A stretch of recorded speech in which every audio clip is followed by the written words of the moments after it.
Good evening and welcome to the January 27th, 2026 meeting of Municipal Council, which I now call to order.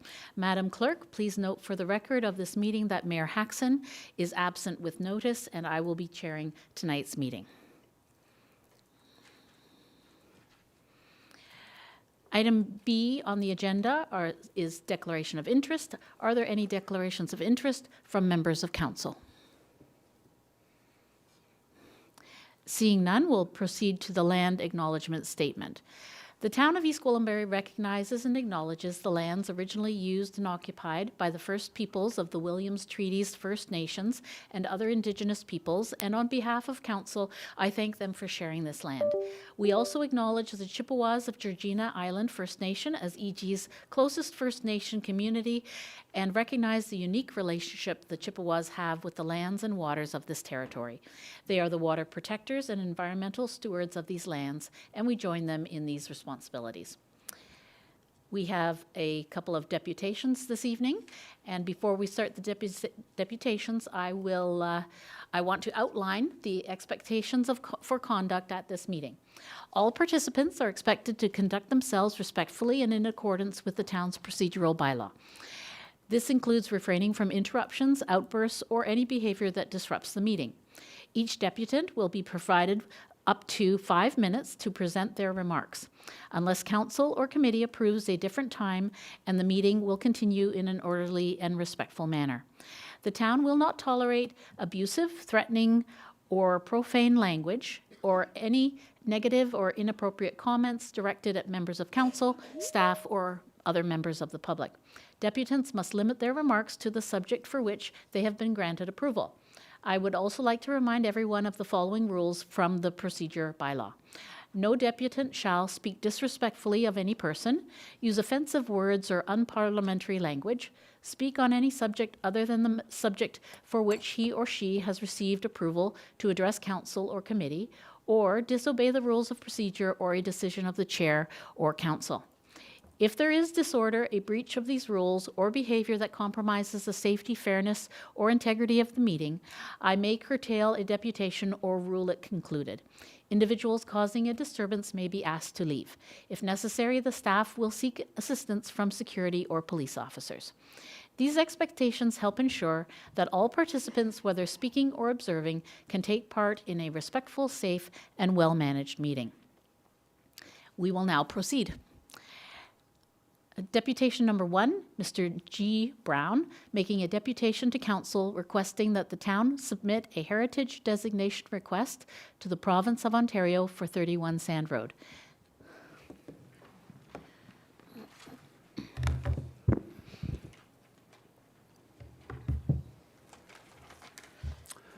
Good evening, Acting Mayor, members of council, and members of the public. If the log cabin on 31 Sand Road could speak, it would be asking tonight why the vast amount of historical information that has been presented to this chamber over the last while, not only about the log cabin, but about the historical nature of the entire 31 Sand property, has not been acknowledged in a clear or formal way. On September 18th, the council described a book that they were holding called The History of the East Holland River, an amazing book. And here are some excerpts from what they read. It talks about how there is evidence of a native settlement on the 31 Sand Orpal site, and it gives a number, which I assume to be an archaeological dig number, 7YK13. In their words, this is a highly sensitive area. Possibly a native burial ground, who knows? This may not have anything to do with the building, the log cabin, but I think it all fits together. At the September 18th, 2025 council meeting, there was a verbal exchange that took place. A town employee said, there has not been a historical impact assessment provided on this site. I believe the first step would be for us to also go out and get a consultant to provide us with a heritage impact assessment. I received a response from the applicant, I'm assuming that's Goldberg and Penacor, that they do intend to provide us with a tour of the site. At the November 18th committee of the whole council meeting, that same employee, as above, stated about provincial designation. If we move through that avenue, we would need information or more information than we have. This was followed by a higher level town employee saying, in order to approach the province to suggest that the related sections have been referenced or to be actioned, it would typically be done with some sort of supporting information. So I reached out to my counselors and I stated, and then asked through email, I personally researched and determined that you as counselors and the town had the ability to reach out to the ministry for a request to designate 31 Sand. I'd like clarification, please. And the response from that same counselor who read from the book above said, I feel at this point there's been nothing presented to me that is concrete enough for me to move forward. So I responded with, on Thursday, November 19th, through email also, do you mean that you have not even seen the log cabin in person? You are correct, was the response. At this point, we have nothing concrete. We're hoping the stage 3 gives us that info. So stage 3 is the current one on BG AU 161 on the Orpal property on 31 Sand. So just for your knowledge, the recent ASSNG archaeological report produced 7 artifacts from that most recent dig. I've documented 270.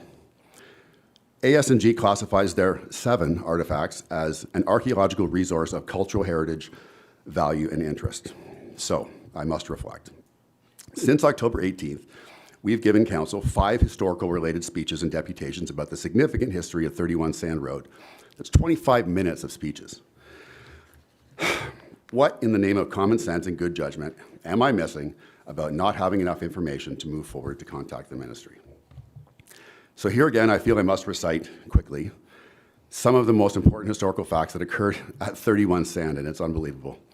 Number 1, before European arrival, the upper landing at Lot 111 West served as a major First Nations canoe landing and portage site. I have maps. Number 2, archaeological excavations have uncovered a broad scatter of 270 prehistoric artifacts on the property dating back 7,000 years minimum. Most rest and are cataloged at Trent University.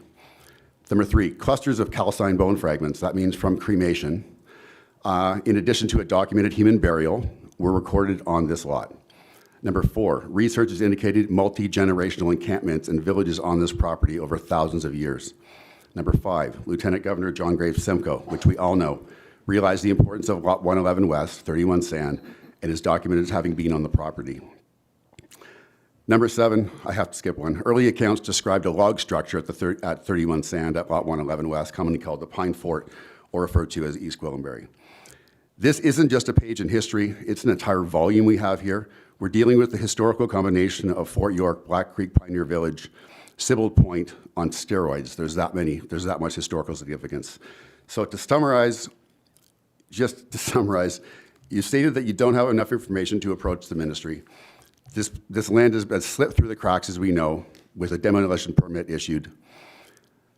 I just want to bring back the fact that I'm requesting you to make a motion to request the Minister of Multiculturalism and Citizenship, Graham McGregor, to formally ask for provincial designation heritage of 31 Sand Road and Holland Landing. And I have a petition in my hand, which I will submit to the town later on, of a significant number of signatures asking for just that.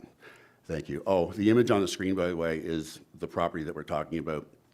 And in a combination of Orpal family members who lived on the farm, archaeologist Gordon Dibbs, who did many excavations and found 126 artifacts himself, along with the log cabin. That's just a scattering of where things were found on the property, just to give you some indication of the significant history of the property. And that doesn't include the colonial era at all.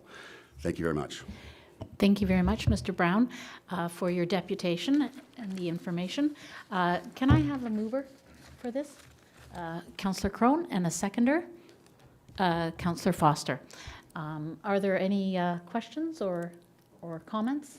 Yes, Councillor Johns. Thanks. Yeah, just before you call the vote to receive, just so while Mr. Brown is still standing there, in case I do have any questions, I just wanted to follow up through you, Madam Chair, to the staff, and I'm not sure the appropriate staff member, but I was hoping that there could be an update. Mr. Brown did reference the consultant, and then also on the other side, from the applicant of the file, the heritage and the archaeological studies that were said to be complete that weren't complete yet. I'm just wondering if you could give this body an update as to where those currently stand. Thank you, Councillor. Through the chair. Quite simply, I guess I can put it as succinctly as possible. The town is not in a position to designate the properties. Once the applications for official plan and zoning bylaw were deemed complete, we lost that ability. And that's due to changes that were brought about by the provincial government to the Ontario Heritage Act. So we cannot proceed to designate it. However, on the broader question of the requests of Mr. Brown, any person can certainly request that the province designate the property, and I would make a recommendation to Mr. Brown and the people on the petition that you do so, because you certainly have the right to do so. In terms of the application specifics, the matter is currently before the Ontario Land Tribunal, so it would be inappropriate for me to be speaking about that at this point in time. Madam Chair, so just in follow-up, yeah, in not speaking about the designation, because I fully understand that, but just looking to better understand, given the fact that while the file was deemed complete, there were still studies that were being undertaken, and so to that end, even though it is before the Ontario Land Tribunal, does is there any opportunity to ensure that the completed studies are included in the undertakings at the Ontario Land Tribunal? Through the chair, we will be pursuing with the applicant all necessary information that we need to be able to assess and to prepare the town's case with respect to it.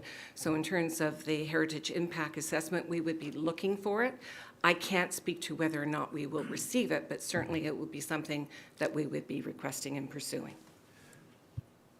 Okay, so Madam Chair, if I would just, I know I'm allowed 3, so I'll keep it tight to that. Given the fact that staff will be pursuing, I feel strongly about the matter that even though staff will be pursuing, I think the opportunity to have council give supportive direction to something to the effect to provide staff direction to provide an update on all outstanding studies, and then further formally request the applicant on public record to expedite the requested heritage and archaeological studies for 31 Sand Road and in advance of the OLT hearing to act as supportive evidence to request the property for MZO. If I could just add, the matter is really out of council's hands right now. It's before the tribunal. The town solicitors who are representing the city will pursue everything that we need to receive in order to do our witness statements and exchange of evidence. So we will pursue it. I just can't tell you that council can request things, but it is no longer in your hands, unfortunately. Okay, so then just one last comment then. I do believe that in the spirit through you, Madam Chair, that recognizing that it is out of our hands, the application or the applicant did note that they were looking to complete those studies and provide them to the municipality. And if even in the spirit of demonstrating the importance of receiving those studies in advance of the OLT hearing, I do think it would be appropriate. If my other colleagues feel the same way, then I would love to be able to put that motion forward. If that is not the case, then I have spoken here tonight on the importance of my thoughts that it should be communicated in that manner. So could I just add, through you, Madam Chair, I think for the city, we're going to want as much information as we can to defend the town's position. So we will be, I will say, aggressively pursuing any information that we need in order to present the city's case and be able to present a good case at the OLT. And certainly it may come up as a matter of mediation if we move into mediation. And certainly the outcome of any potential, and I have to stress potential, settlement, if we don't go to a hearing, we'll come back to this chamber for a decision. Councillor Roy DeClementi. Thank you. Through you, Madam Chair, to staff. Has Mr. Brown provided some material to you for the town's files? Because it sounds like the material that he has, while it may not be officially from a certified person who's enabled to write these heritage assessments, it may be helpful. Has Mr. Brown provided that information to you? Because I know we've asked him or suggested that he do that, because it would be helpful. Through the chair. No, he hasn't, and I welcome any and all information that any member of the public has with respect to this matter. Thank you. And I, Madam Chair, I feel very strongly that it would be inappropriate for us to interfere any further in this forum with respect to this file, given that it is before the tribunal, and discussing it in chambers openly may prejudice any action in that tribunal. So I'm very cognizant of that. Thank you. Thank you very much. Any other questions, or? I have one question for our new general manager, Carrie Vumvakas of the Development Services Department, and welcome again. Happy New Year. It's your second meeting, dates of meeting with us. So, at the beginning of the to answer the question that was raised, you stated that any person can request that the province designate the property. So. I would like clarification on that point, because is it possible for the town to submit a request to designate the property, the municipality as a whole at this point? I can certainly answer the first part of your question to start with, and I'll quote the section of the Ontario Heritage Act. So section 34.5 of the Ontario Heritage Act gives the minister, and I won't say which minister, the authority to designate a property to be of cultural heritage value or interest and provincial significance if, among other conditions, the proposed the property meets one or more of the criteria in the Ontario regulation. So certainly the minister can do it. It can do it if the town requests it, can do it if an individual requests it. In terms of the second part of your question, it's a little awkward, because in this instance, the town technically doesn't have the ability to designate. But the question that you're asking is, can they request? I'm not sufficiently aware that there would be anything to prevent the town. It just would seem somewhat unique for us to do that when there is no criteria that staff could present to you with right now that would say it meets any of the criteria that would be looked at. So as a first step, we would certainly want to be able to support council's request to designate. And I have no information, despite what has been stated, that would lead me to be able to recommend to you to do that. Thank you for that clarification, and I have one follow-up question. So it's before the Ontario Land Tribunal, so we can't go into any further detail. However, if an individual does want to review the materials or engage in some way in the process, how would they go about doing that? Once the, through the chair, once the OLT has assigned its file numbers and material is being posted, and I'm not sure if, I look to Mr. Krumnick to be able to respond, do we have a file number yet from the OLT?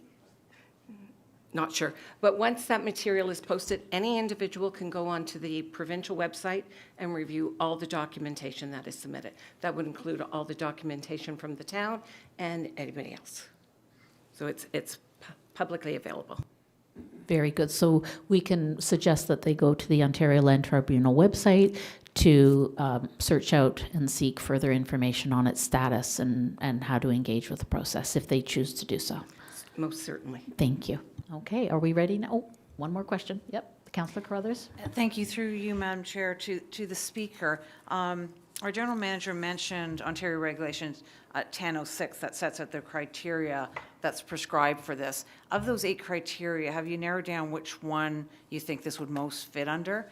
Because that's the thing that I've been sort of trying to wrap my head around, is how it meets the prescribed criteria in order to request that designation. It spans 8,000 years minimum, confirmed by AS&G, and it moves right on through. Sorry, my question was which, not the different criteria, the property, but the actual specific ones that they're asking us to pick which one you want to file it I'm not under. going to do that at this point.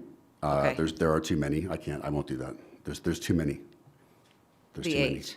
Yes. The 8 are There's too more many. than 8. I condensed this down to 8.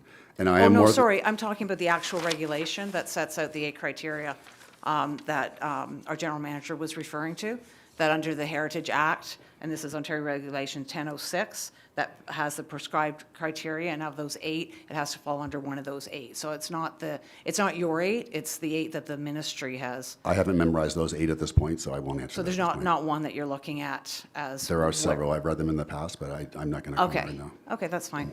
Thank you very much. Thank you very much. And so we have, it's been moved by, the deputations to receive it has been moved by Councillor Crone and seconded by Councillor Foster. Be it resolved that the deputation made by Mr. Brown requesting that the town submit a heritage designation request to the province of Ontario for 31 Sand Road be received. All those in favor? And that's received. Thank you. We'll move on now to the deputation number 2. Mr. Lenkov making a deputation to council regarding the respectful public spaces policy.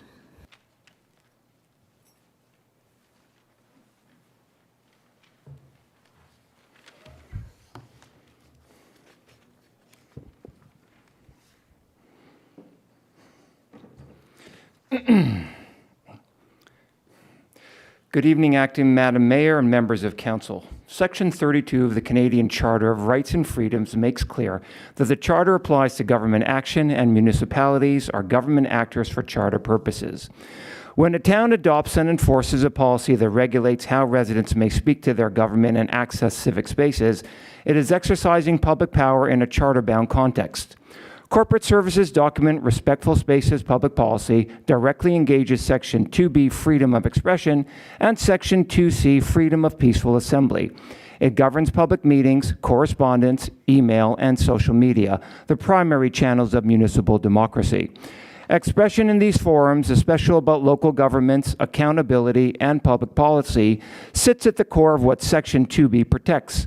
The policy adopts a broad definition of misconduct and pairs it with escalating consequences, warnings, communication restrictions, facility restrictions, and potentially a trespass notice. Because these consequences can be triggered by expressive activity, it regulates speech and civic participation. The policy treats abusive or defamatory statements as misconduct. In Canada, defamation is addressed through after-the-fact civil processes. When a municipality labels speech defamatory and imposes penalties through an internal policy, it bypasses those safeguards and creates a state-imposed penalty for critical speech, producing a chilling effect. The policy also defines misconduct as conduct intended to embarrass or annoy. Embarrassment and annoyance are ordinary and foreseeable consequences of political speech, protests, and persistent advocacy. Conditioning access to government on whether speech causes embarrassment or annoyance is a content-based and viewpoint-sensitive restriction. The policy authorizes restrictions on access to municipal facilities and contemplates trespass notices. Government-owned property that functions as a site of civic discourse, like council chambers, attracts Section 2B and Section 2C protection. Excluding residents from these spaces because their speech is persistent, embarrassing, or annoying is a profound interference with expressive and assembly rights. Charter rights may be limited only where the limit is prescribed by law and demonstrably justified in a free and democratic society. This is a staff policy, not a bylaw enacted by council. If it is used to impose bans from facilities or broad communication restrictions, a serious prescribed bylaw vulnerability arises. Freedom of expression for residents was not only curtailed by this document, it was further limited by a motion passed at the January 13, 2026 Municipal Council meeting. At that meeting, a councillor put forward a motion allowing only one 5-minute time allotment per council meeting day per resident, which was carried by a 4-2 vote. The councillor further stated, "We're the only council that I'm aware of in the GTA that allows multiple deputations from the same person. This is factually inaccurate." I hold a document from the town of Newmarket titled Making Presentations and Deputations at Town Council and Committee of the Whole Meetings, which asks, may I speak more than once at the same meeting? The response states, yes. It further states there is a limit of 5 deputations at any regular meeting of council or committee of the whole, but no limit to how many times each person can speak. Furthermore, Markham, Stouffville, and Mississauga are just some of the other GTA municipalities that do not limit deputations from the same person as alleged by the councillor. This raises a serious question. Why would a councillor provide information that appears incorrect or incomplete in relation to a motion that they brought forward prior to it being voted upon? A motion that abolishes a resident's right to make more than one deputation per council meeting day. That leads to a broader question. How did we get here? Did its origins go back to October 14th when 2 councillors showed up at the front door of my house uninvited and unannounced, insisting that I talk with them? One of those councillors was not even from my ward. This occurred in a non-election year, so they were not campaigning. It is also reasonable to ask whether a resident could perceive this as a warning to be wary of what they express in a public forum, considering I had previously done several deputations as well as organized and led large community meetings regarding the opposition to the 31 Sand Road development. Was it a precursor to the Respectful Spaces public policy, which in my view restricts residents' freedom of expression, and then the January 13th motion allowing only 1 5-minute time allotment per council meeting day per resident? Taken together, these actions and statements appear to form a pattern. Residents who organize, speak, and persist are met with presence, pressure, questionable statements, and now formal restrictions. In my view, this has a chilling effect on free expression. Thank you. Thank you, Mr. Lenkov. You stuck right to the 5 minutes. We appreciate that. So I'd like to get a mover for this deputation, Councillor Johns, and a seconder. I will second the deputation. Before we vote on it, I would like to ask if there's any questions or comments about the content presented to us from Mr. Lenkov.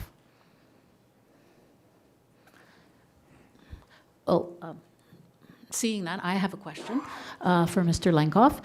With regard to the document that you held up, referring to Newmarket, and the fact that they allow more than one deputation, is that what you're saying to us? That there's more than one municipality that allows more than one deputation per day? Yes, correct. I'm reading exactly from this document, and on the first page of it, at the bottom of it, there's a question. It says, may I, and I quote, may I speak more than once at the same meeting? The answer it provides is yes.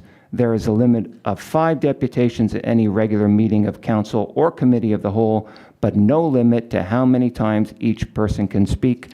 That document, or this document, is taken directly from the Newmarket Town website, and I have the HTTPS if you need it. Would the council be amenable to receiving the information, the follow-up information that the deputant would like to provide to us? Yes, Councillor Roy DeClemente. Thank you. council@eastgwillimbury.ca. That's our email address. Everyone here at this table would receive that email. Thank you. I would like to, oh yes, Councillor Johns? Yeah, I just wanted to call out the fact that the deputation has been moved and received and, moved and seconded to Yes. receive. The presentation is occurring. Would love to have that supportive material to the, to receiving the deputation, so that will be included in our receipt. So we will receive that formally. Very good. Okay. So do we need to make an amendment to what, to include the material? No. Okay. Very good.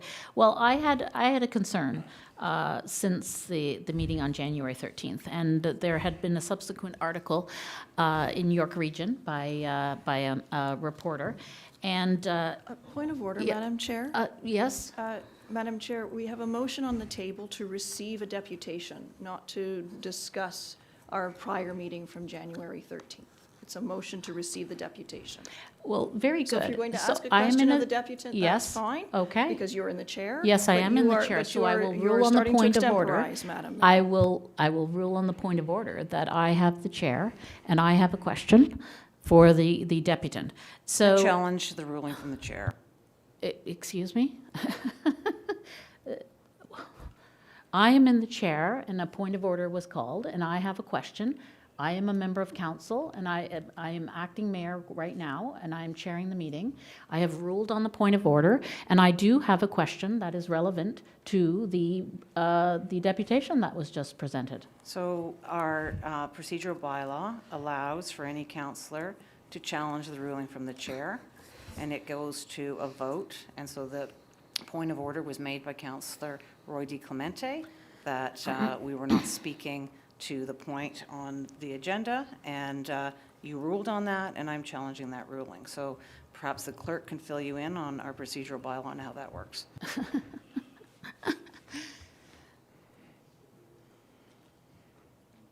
And so I made a ruling, and it has been challenged, and so what's the next step in order to resolve this? Through you, Madam Chair, in pursuant to Section 1410 of your procedure bylaw, as indicated by Councillor Carruthers, any member may challenge the ruling of the mayor immediately following the ruling, and the mayor's ruling is final unless it's challenged, and in that case, council's decision is final if the mayor is challenged. So at this point, it would be up to council. So you would require the vote of council on this matter. On whether, so I have to call a vote on whether or not the challenge is sustained or it fails. Correct. Okay, let's call a vote. Oh, Sorry, yes, just Councillor Jones, before, I would like clarity. You hadn't finished speaking. No, I hadn't.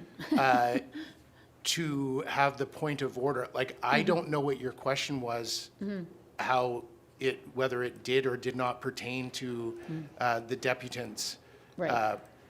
speaking. So if I could hear the question, I would then be able to vote yes or no with my council colleagues with the challenge. So I would like to hear the question. So if you could ask the question to Mr. Lenkov, that would be appreciated from my seat.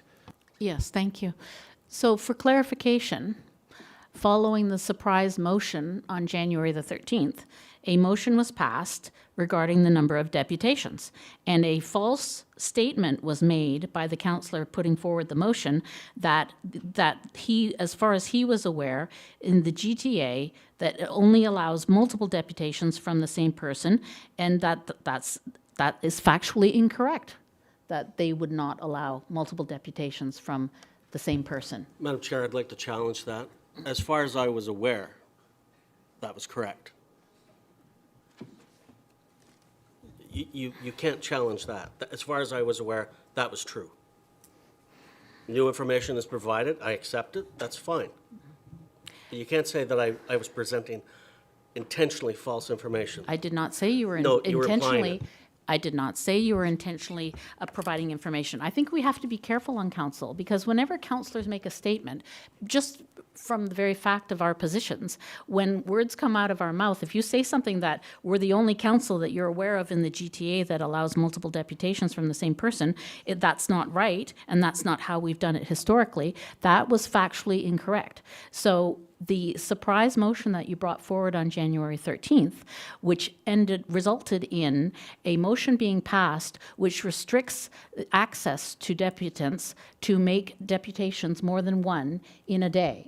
And we have been presented with information that from our neighboring municipalities, so it would not have taken much energy to provide accurate information. Madam Chair, the deputation is regarding the respectful public spaces policy, not our motion from January 13th, or how that plays out into how our deputations are made.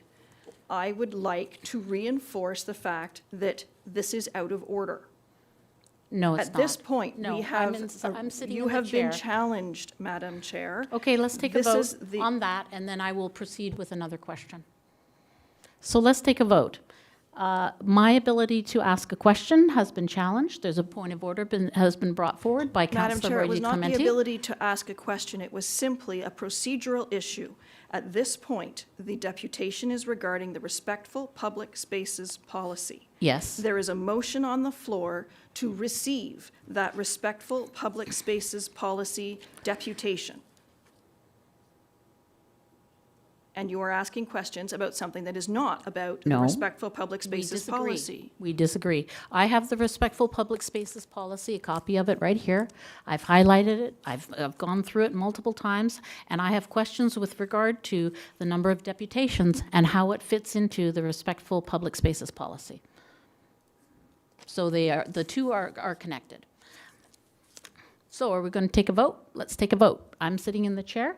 We're going to take a vote on the challenge by Councillor Carruthers that I did not resolve the point of order in a manner that she agrees with. So we're going to vote on whether or not the challenge is sustained or whether or not we proceed.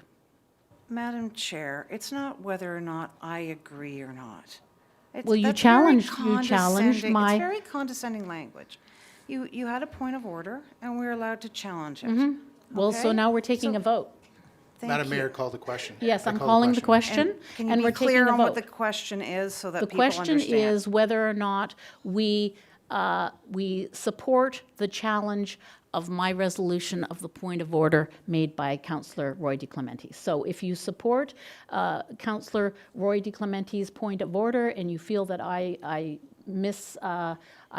did not resolve that in my ability as the chair in a way that you challenged. So if you believe that it was worthy of challenging, then you vote in favor. So all those in favor of the challenge of the point of order raised by Councillor Roy DeClementi?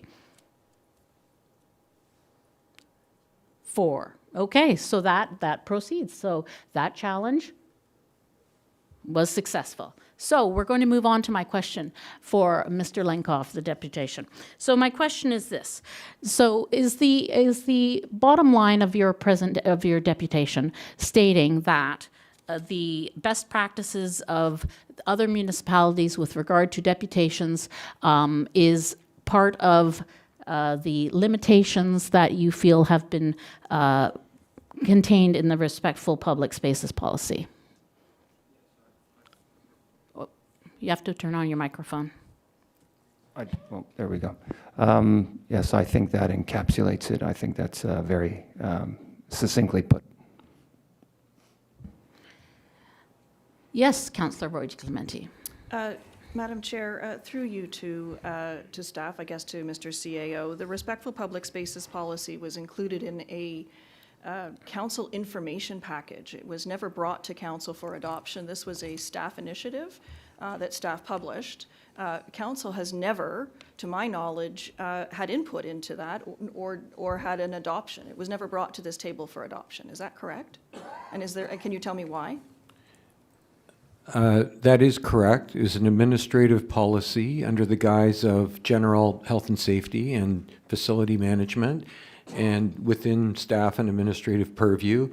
I'm not aware of the Respect in Public Places policy having any specific reference to amount of deputations or number of deputations or length of a deputation, but more so just respectful conduct. And quite frankly, Ms. Gandhi can certainly elaborate a little bit. That policy is not intended to be specific to this chamber. So anyone who believes it's specific to this chamber is misinformed.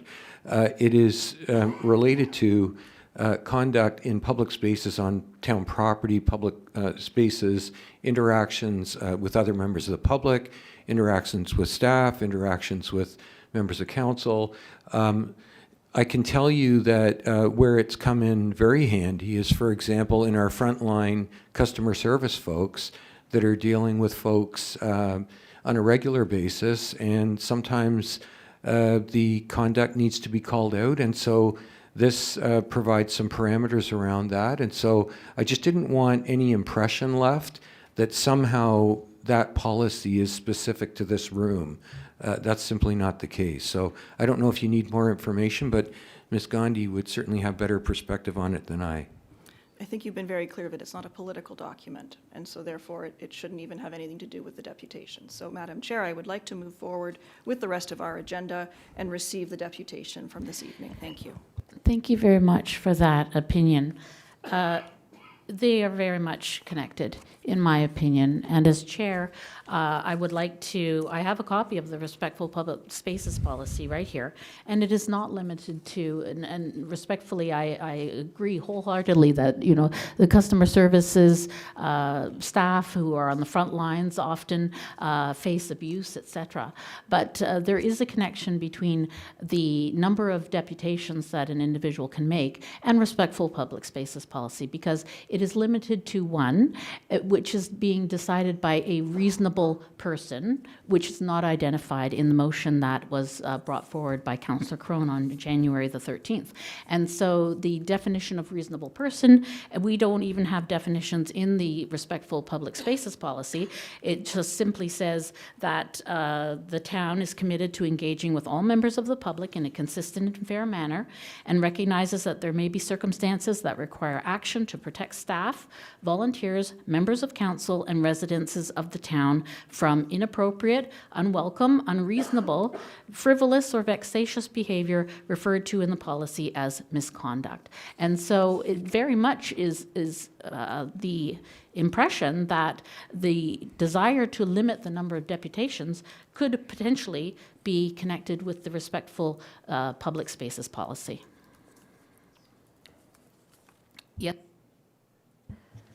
Madam Chair, just for clarity, this is sort of just to provide some additional context for you.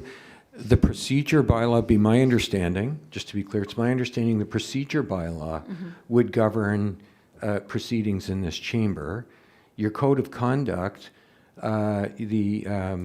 your code of conduct would speak to conduct and behavior of council members.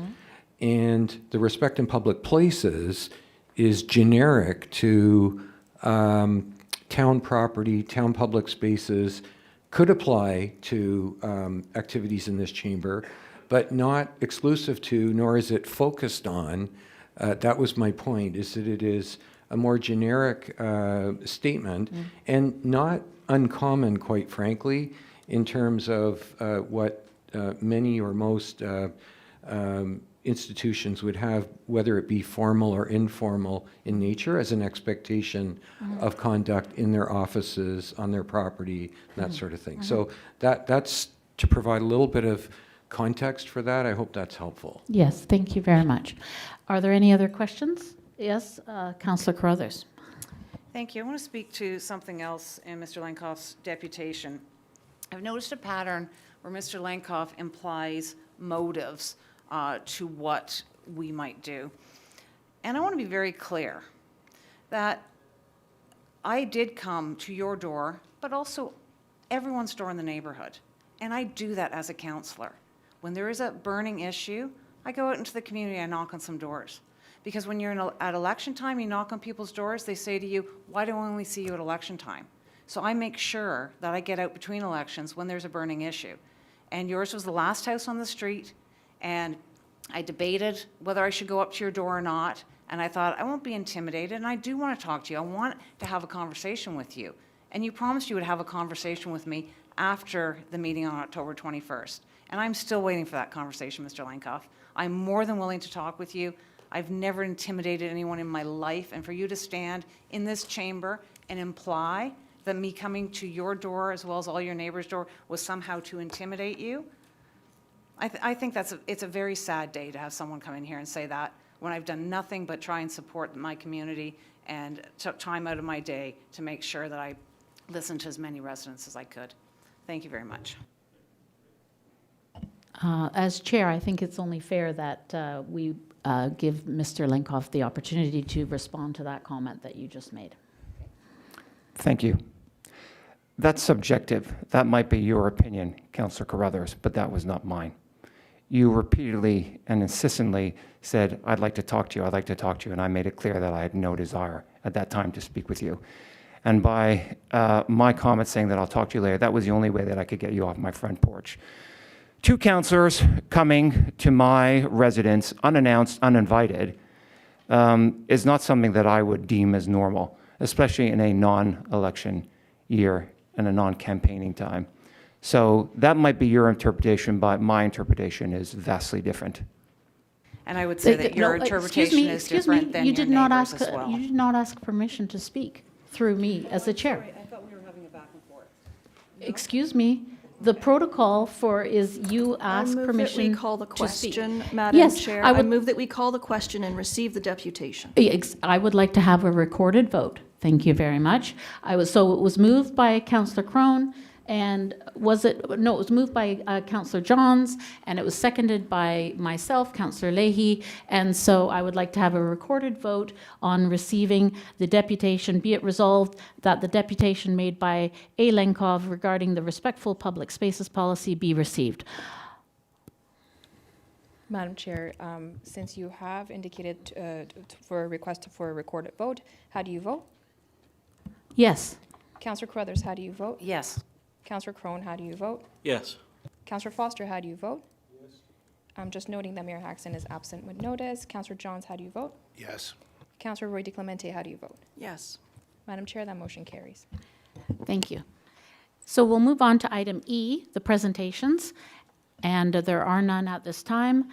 And item F, committee recommendations. To adopt the Committee of the Whole Council recommendations from the meeting held on January the 13th, 2026. Can I have a mover? Councillor Foster, and a seconder, Councillor Johns.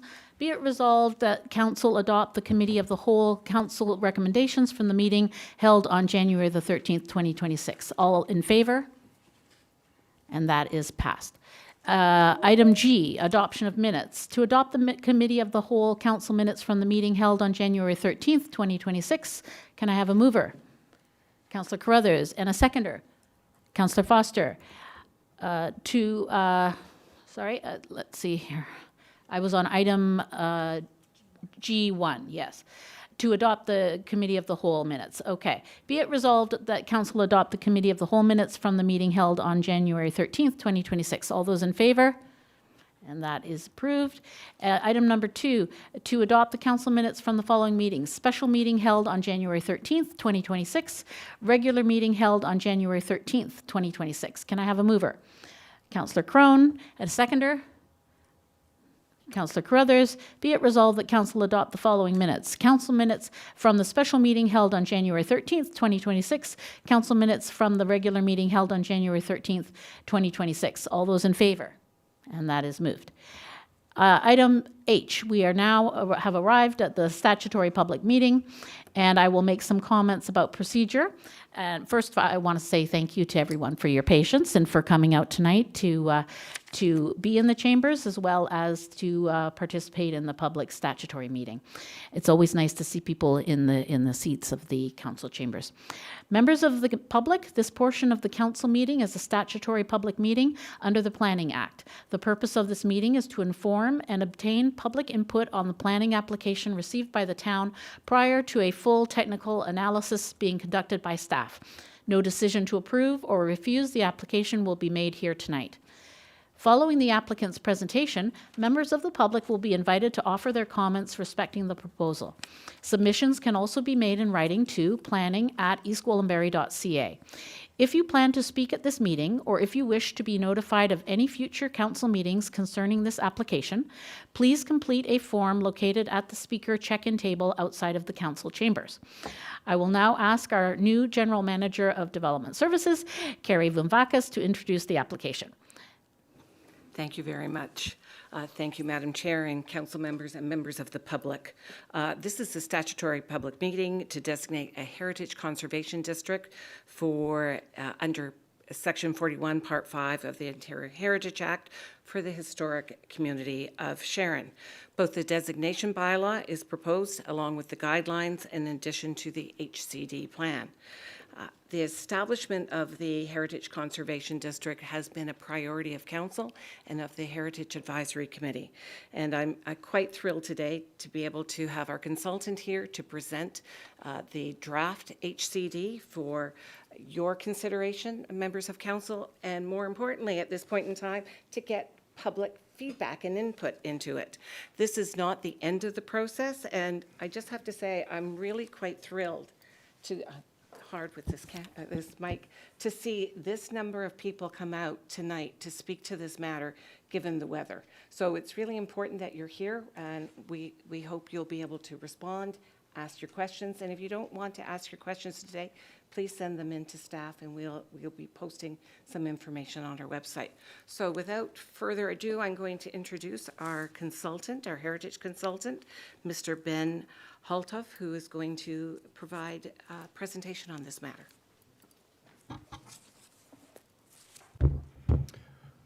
Okay.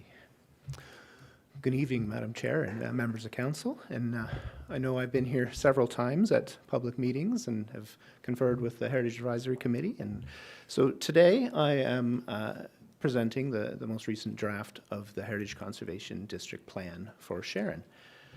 This meeting, as mentioned, is a statutory meeting under the Ontario Heritage Act.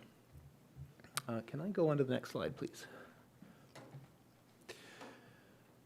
As also mentioned, there's quite a history to the town wanting to develop and consider heritage conservation districts. All the way back in 2010, official plan policies were enacted that started the process. More work and related projects occurred in 2013, 2017, 2018, 19, 20, 2021. And 2022 was when LHC was hired, along with TMHC, to start to put together a Heritage Conservation District study and plan. And then we've been working on that for the last 4 years. So can I go to the next slide, please? So as mentioned, today is the statutory public meeting. It's required under Section 41(1)(6)(b) of the Ontario Heritage Act. Other consultation that has occurred throughout this whole process. Initial email outreach started in March 2023. The town set up a webpage specifically for this project, and a number of documents throughout the process have been saved there, along with other information. We had meetings, or we attended meetings at the Heritage Advisory Committee in February 16 and November in February and November 2023, and again in September 2025. We also, on a couple of occasions, sent some documents such as other Heritage Conservation District plans that we thought would be useful to review, and asked members of the Heritage Advisory Committee to review that, and asked staff to review that, to get an idea of what the town is looking for, and so on. That was all during the Heritage Conservation District study phase of this project. There were public and resident information sessions on March 23rd, 2023, February 15th, and September 12th, 2024. The September 12th one was initiated by council. And most recently on October 29th, 2025, where the first draft of the Heritage Conservation District Plan and Guidelines was discussed, along with the town's built heritage strategy. So we combined the two efforts there. All right. Next slide, please. So there's a few requirements under the Heritage Act for a Heritage Conservation District Plan. It has to have a statement of objectives to be achieved in designating the area. It has to have a statement explaining the cultural heritage value or interest. It has to have a description of the heritage attributes of the district. It has to have policy statements, guidelines, and procedures for achieving the objectives. And it has to have a description of alterations or classes of alterations that may or may not require a heritage alteration permit. Points A, B, and C were largely worked out during the Heritage Conservation District study phase of the project, the first 2 years. They've been moved into the Heritage Conservation District Plan, and with a few slight modifications. But generally, it's the exact same. Well, okay, I guess I'm not quite right there. It's almost exactly the same as what council saw when the Heritage Conservation District study was presented to you a year ago. A lot of the details of the Heritage Conservation District Plan fulfill parts D and E, but all of those parts are described and listed in various chapters. So next slide, please. The Heritage Conservation District Plan is divided into 7 chapters. One is an introduction. It provides context and background on the plan itself. Chapter 2 is a very brief history of the area. Chapter 3 is an illustrated description of the heritage character and the heritage attributes that were identified and described in the study phase. Chapter 4 is the goals and objectives. Chapter 5, policies. Chapter 6, guidelines. And Chapter 7 is a number of implementation steps, including details on how a heritage permit application process can work, and works that do or do not require a heritage permit. Next slide, please.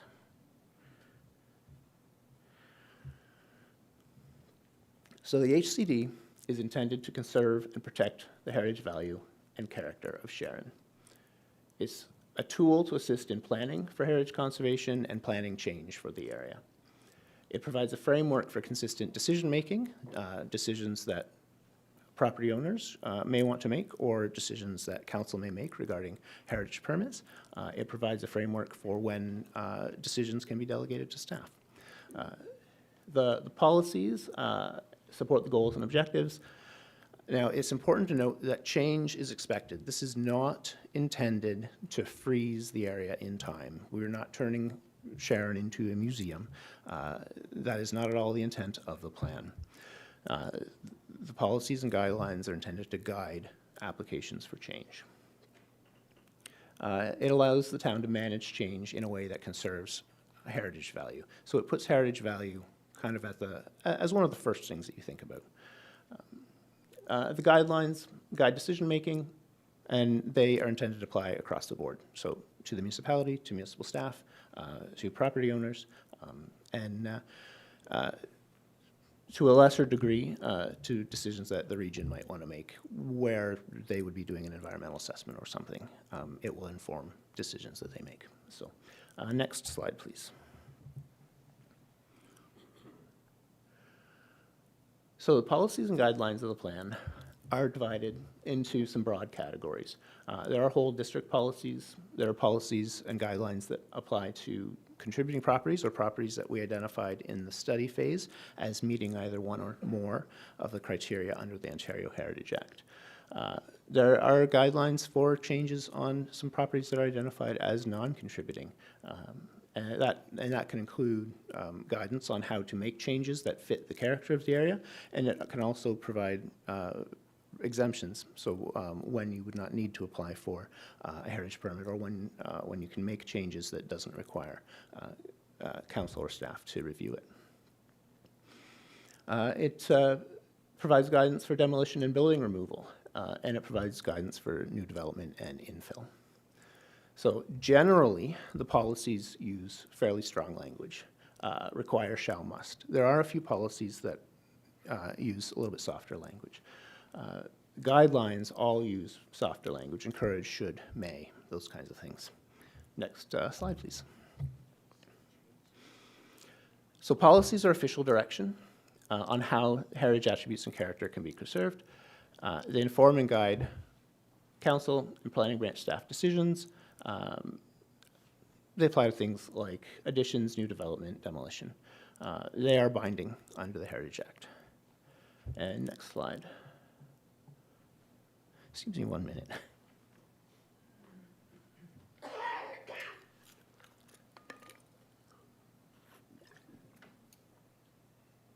apologies. So here are a couple of samples of policies that we've put into the draft HCD plan. Additions to buildings in the HCD shall be located at the rear and or on the side and be set well back from the facade of existing buildings. So this kind of policy is intended to allow development and change and additions that fits the character. The prevailing character of the area does not have additions close to the front. It does not have garages attached to buildings that stick out the front or things like that. Generally, the historic development of the area has had things set back, detached garages in the backyard or additions on the back of a property. So this kind of policy is intended to reinforce that kind of character. This other one, planning for the public realm and street improvements under municipal control, shall be planned with heritage conservation first approach. Ways should be found to integrate other priorities such as accessibility, user-friendly design, infrastructure, transportation, and so on. This is something for council to commit to as something that you will do.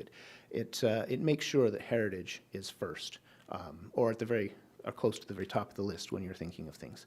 That doesn't mean that if you want to do something for accessibility or sustainability that it can't happen if there's a potential conflict with some heritage conservation, but what it means is that the consideration, the planning, has to consider the heritage.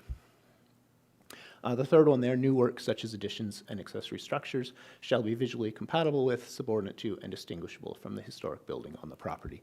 So this is consistent with what's considered best practice in the heritage sector. And that's kind of why that's in there, is to reinforce that best practice is going to be followed. Next slide, please. So the guidelines, as I mentioned, use softer language. They're intended to offer practical advice, and this is so that property owners can have some idea of what would work, what would fit with the character of the area. It offers suggestions that planning staff can use when they're reviewing applications and to understand if something fits or not. It's intended to be very practical and very much based on best practice guidance documents that we use in Canada. It helps to plan change that respect the character, encourages good design and materials, helps to consider things holistically. One of the interesting things about a heritage conservation district is that we're not looking at an individual property all the time. We're looking collectively at what makes the area special for its heritage reasons. So the guidelines make people think, what can I do that fits? And then it offers tools on how to do that. They're designed to be flexible. And as I said, they're based on best practice from Ontario and Canada, and to a lesser degree, some international sources. Next slide, please. So here's some example guidance samples. New building setbacks from the street should be consistent with or complement those of adjacent buildings. Where adjacent buildings have significant difference in setbacks, two approaches should be considered. And there's the bullet points there. And this is accompanied by a diagram that shows kind of what works, what doesn't. These diagrams are intended to be very, very simple, so that and we've kind of used a red light, green light approach with them. Now, not all the guidance has diagrams. There's select diagrams for certain of the guidance. Next, please. And here's another one talking about garages. This one you can see is kind of expanded on the red light, green light concept. Yellow does not mean that it is bad. It is not quite as strict as an amber light when you're driving, where you are supposed to stop. It's more of this is something that is less compatible with what we've seen throughout the district, but is still fine. There's nothing wrong with it. In fact, there's some wonderful ones that, there's some wonderful examples that are close to the fourth one down on the list there. So it does not mean it's bad. It just means that it's not as common. It's not as compatible with the prevailing character. Next one, please. Here's something a little more specific. Avoid creating new window or door openings on facades where, if they're allowed, or on side elevations visible from the street. Maintain the rhythm and proportion. So the first one is fairly typical, historic, kind of a neoclassical style building. Everything is symmetrical. The windows are all roughly the same size. The second one doesn't look quite right, and the third one looks really weird. The diagram in this case is designed to be a little bit over the top, but I have seen things like that. So it's intended to really show and make people think what works, what looks right, what fits the heritage character. Next slide. On to heritage permits. Properties that are designated under Part 4 or Part 5 of the Ontario Heritage Act require heritage permits for certain changes. Not everything anybody would want to do requires a heritage permit. So the final section, the final chapter, Chapter 7, outlines the permitting process, and it outlines when a number of cases of when permits would be required and when they might apply to contributing properties and not to non-contributing ones, or when they would apply to any property. So go to the next slide.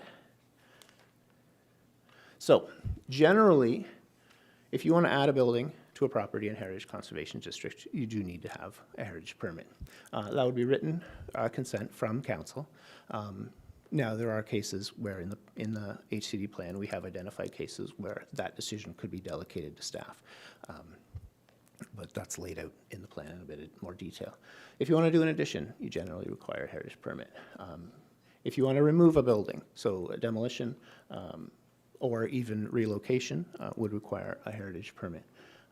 Alterations to heritage attribute features. So if those are things that were identified in the HCD, in the Chapter 3 of the HCD plan, and you want to remove them, then that requires a heritage permit. Things that don't require a heritage permit. General property maintenance. And there's quite a list of things in the draft plan that outlines kind of what that could entail.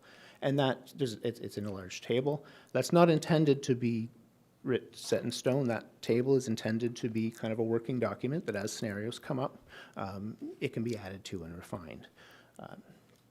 Interior renovations. The Ontario Heritage Act is explicit that in a heritage conservation district, you can make changes to the interior of property without a heritage permit. And a number of things that follow the guidance of the HCD plan can be exempted from requiring a heritage permit. So if somebody is planning something, it meets the guidelines, staff review it, and they take a look and they say, yep, it fits, we can proceed without having to go get a heritage permit. Next slide, please. So here's a couple of examples that we pulled. Replacing shingles and roof flashing with the same material style or substantially similar color style. A heritage permit wouldn't be required. Changing your shingles every 20 years or whatever, that's expected. That's general property maintenance. Re-roofing with a substantially different material or style. Now, this is a case where a permit would be required for a contributing heritage property because of the heritage values that it might have. But for a non-contributing heritage property, it wouldn't necessarily. I would suggest that maybe somebody, not on their non-contributing property change, a dark gray shingle for purple, but they could. The HCD plan would allow it. But that wouldn't necessarily apply to a contributing property, to one of the more historic and more significant ones. Door replacement, something in the same material style design, something not visible from the street, that wouldn't require a heritage permit. That doesn't affect the heritage attributes or character of the HCD. But a different material, substantially different material, style, size, something that's visible from the street, that's very different, that may not fit the character, that would require a heritage permit. And the guidance should inform people on how they could go about doing that. That would still work. Next slide, please. We talk about installation of utilities, telecommunication equipment, solar panels, generators. If they're not visible from the street, a heritage permit wouldn't be required. Again, it does not affect the heritage attributes and value and character of the HCD. But if it is visible from the street, that kind of thing is discouraged anyways, but that would require a heritage permit because sometimes it's unavoidable. In Sharon, in particular, because it's largely a north-south corridor, you might not be able to do solar panels only on the back. You might not get enough light that way. So if you wanted to do it on the front, you probably could with a heritage permit that council then has a chance to consider.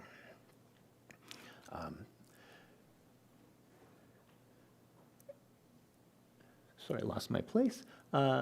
Construction of a new building requires a permit or demolition of a building. If it's sensitively designed, if it's a small outbuilding, not requiring a building permit, so something like a shed, and if it's to the side or rear of a property, a heritage permit wouldn't be required. So those kinds of things are spelled out in the table in Chapter 7 of the HCD plan. And next slide. Oh, I apologize for the size of this. I tried to fit too much on the page. So the first green box is where we're at today. This is the public meeting. This is the one required under the Heritage Act. This is the opportunity for the plan to be presented to you and for members of the public and the community to tell you what they think.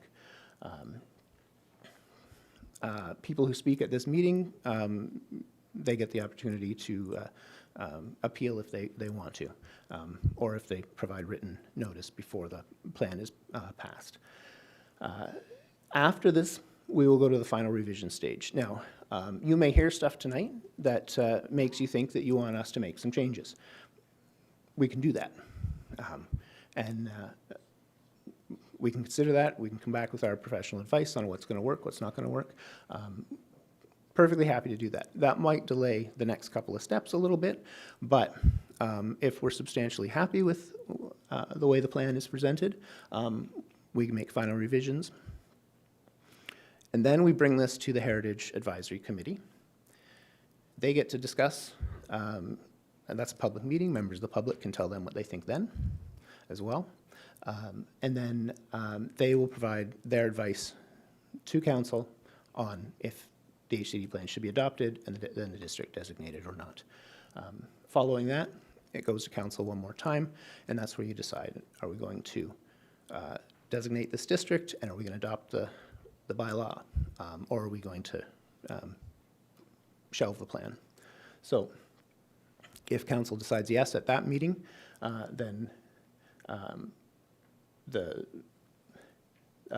notice of designation passage gets passed and sent to all the property owners in the district, and you start the process of designating. If council at that point decides, no, we changed our mind, we don't want to go ahead with this, then the plan is shelved. Doesn't mean you can't revisit it at some point in the future, but that's where it goes. There's a chance for people to object following that if council decides that they want to go ahead. And then, so if there are no objections, the district is designated, and if there are objections, then it can be taken to the Ontario Land Tribunal. And next slide.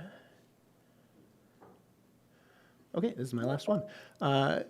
So a draft of the plan is up on the town's website for the project, and that link is there. Most of throughout this whole process, comments and emails have been sent to the planning branch staff, and they've been kind of collating them and sending them on to us, and some they've responded to, and others have been sent to us for inclusion in our record of engagement. And that's my presentation. So I guess I'm available for questions. Thank you very much for your presentation. And so we are moving on to public comments now. So we have a list of the registered speakers. Okay, very good.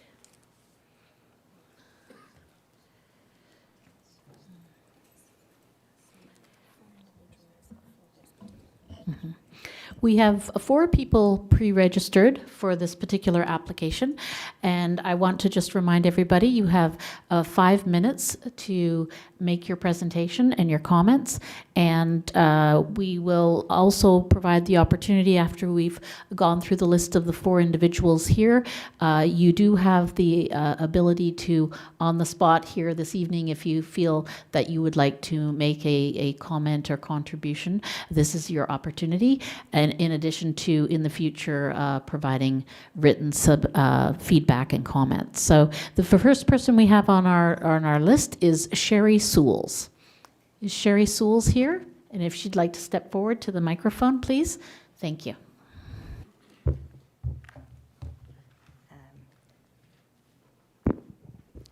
Good evening, Madam Chair, councillors, and public attendees.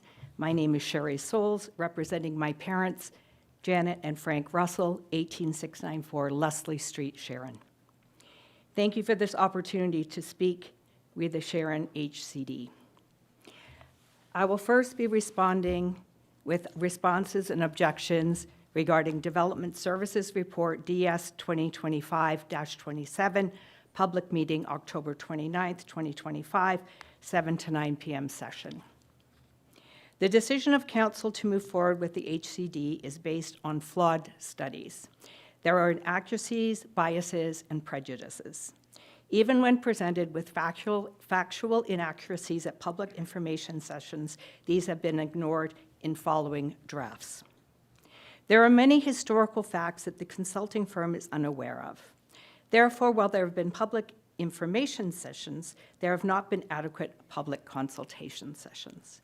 The consulting firm is not adequately informed about the history of the area, evidenced in the flawed statements, boundaries, and documentation. The draft study presented 3 possible historic district zones. Council has elected the recommended option 3. All 3 options have a glaring gap in the proposed HCD. There are 4 properties on the east side of Leslie Street in the middle of the zone that have been removed from the zone, so a big bite out of the middle of the proposed HCD. These are number 3 and number 4 Ward Avenue, and number 3 and number 4 Arthur Hall Drive. These are all listed as part of a development note of the Sharon Hills subdivision. Formerly the farm of Arthur and Bev Hall, the land was developed by developer Brenner.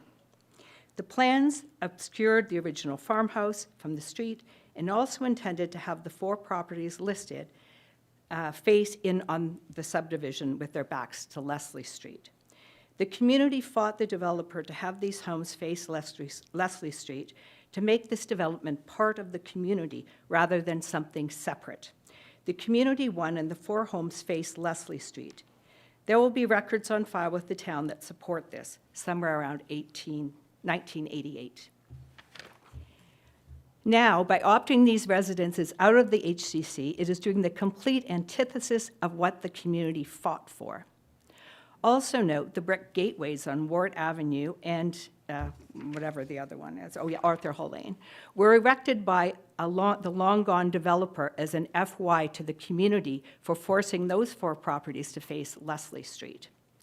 When I spoke with the HDC consultants, Ben, you and your staff at the last meeting, they were completely unaware of the history, felt it was important information, and said they would try to address it with the town.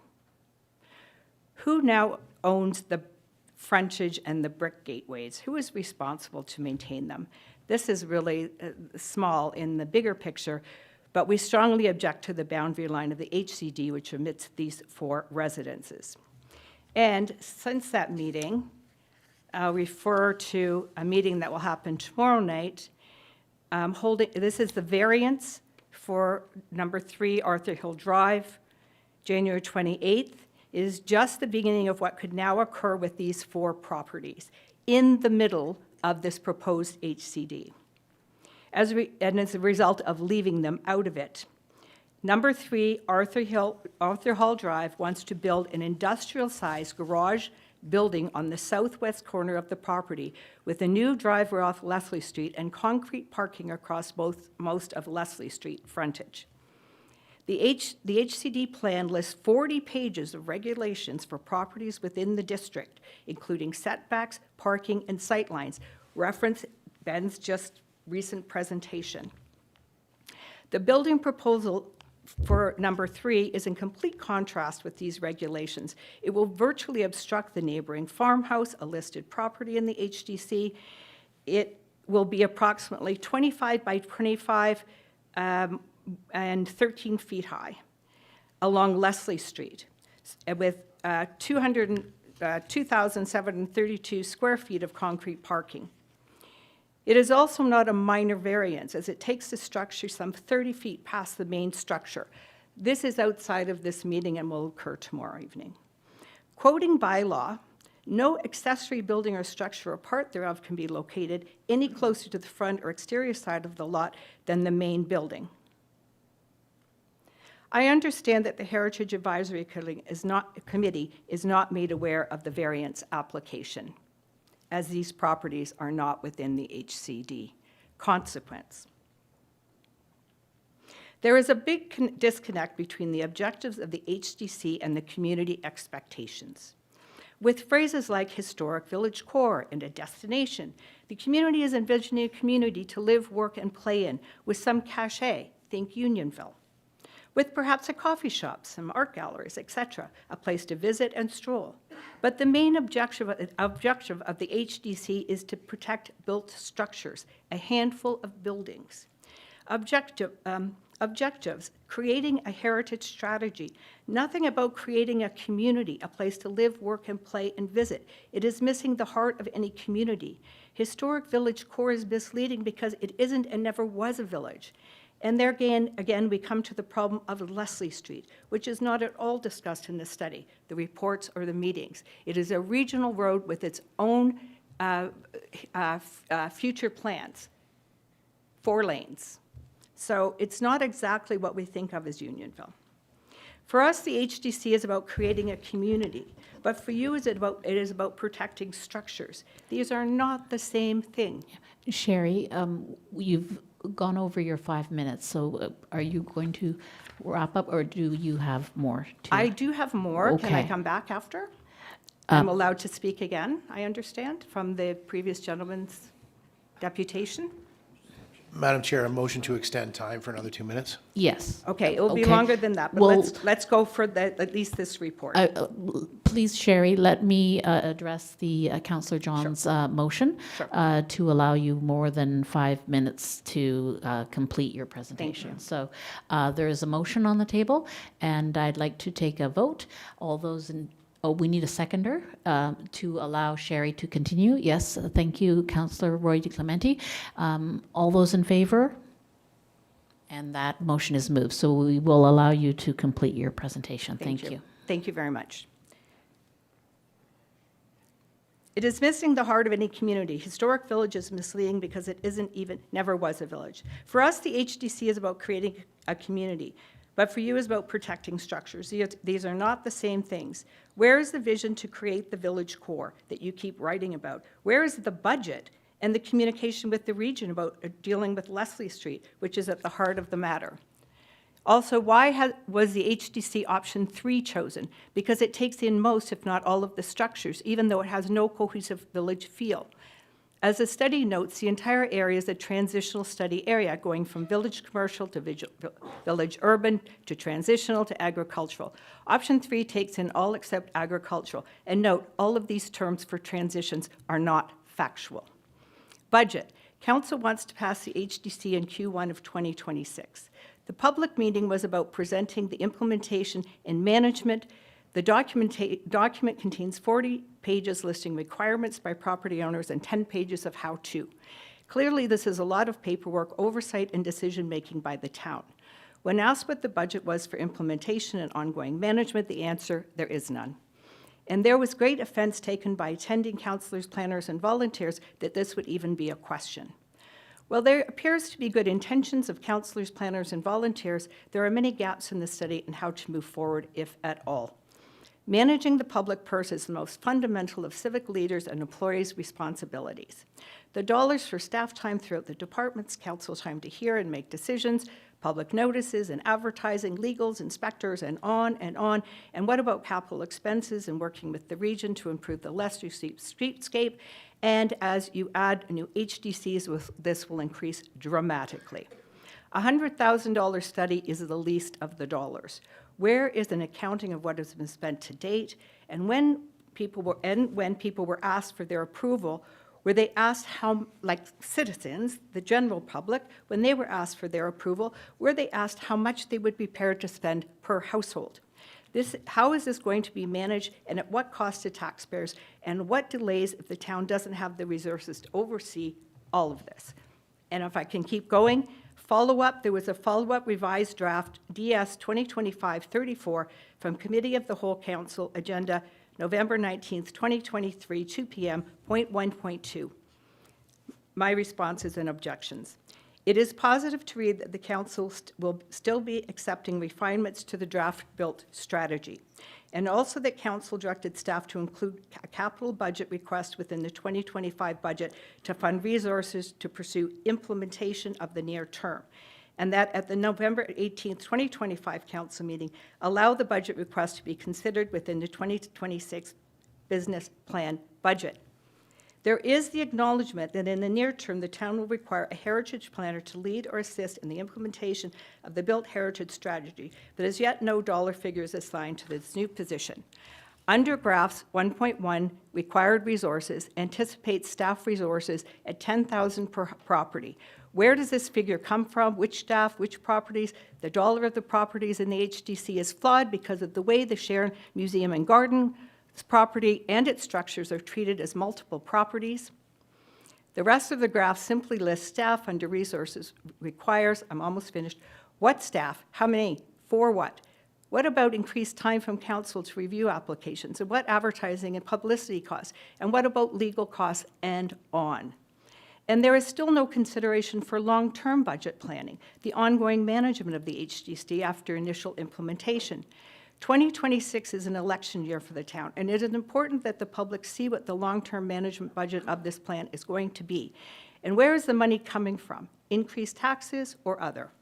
Final responses.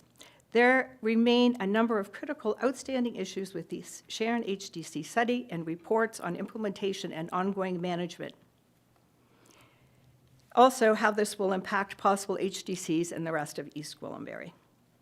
Issues include, but are not limited to, boundaries and budget, not only for implementation, but also for ongoing management. We recommend that any vote on adopting the HDCD be deferred until the next election, that it be an election issue. Otherwise, what evidence is that your constituents even want this? The study and reports reference extensive public consultation. Please provide proof of this. And with no budget, the costs to taxpayers, how can constituents even know the value for themselves and their community? One way or another, it will be an election issue. Thank you for your time and your extra time for considering these matters. Thank you very much for your deputation. And I just want to remind everybody that they are also able to submit written comments as long as they please to the planning at eastgwillimbury.ca, as well as making the in-person deputations, and they are considered of equal value, so we appreciate that. Thank you very much.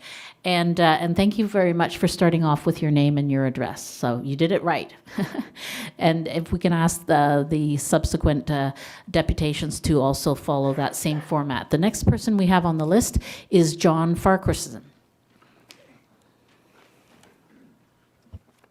Good evening, everybody. My name is John Farquharson, and I'm here on behalf of my in-laws at 18694 Leslie Street. And I really only got two items here that are both sadly lacking from the plan and the presentation that just occurred here. And the gentleman here said, well, there's 7 sections of the plan, and he listed them as sadly lacking. There was no section dealing with budget. How much money is this thing cost so far? How much money is it going to cost to implement it? And how much money is it going to cost on an ongoing basis? So, and as Sherry mentioned, this has been asked for. I asked Virginia Hackman in writing 2 months ago, please provide the budget numbers and the cost numbers. I have not been provided any information to date, which I find somewhat unacceptable. And the second item was that the consultant again started their presentation with their studies, what the town was looking for. That's different than what the population's looking for. And the report that was presented is exactly what the town's looking for, not necessarily what the public's looking for. And I also asked the mayor to provide, tell me why the town has not done a survey. The town's councilors are supposed to represent the public and the taxpayers. Why have they not surveyed the taxpayers to find out if they want this thing or not? Again, no response. I find that unacceptable. So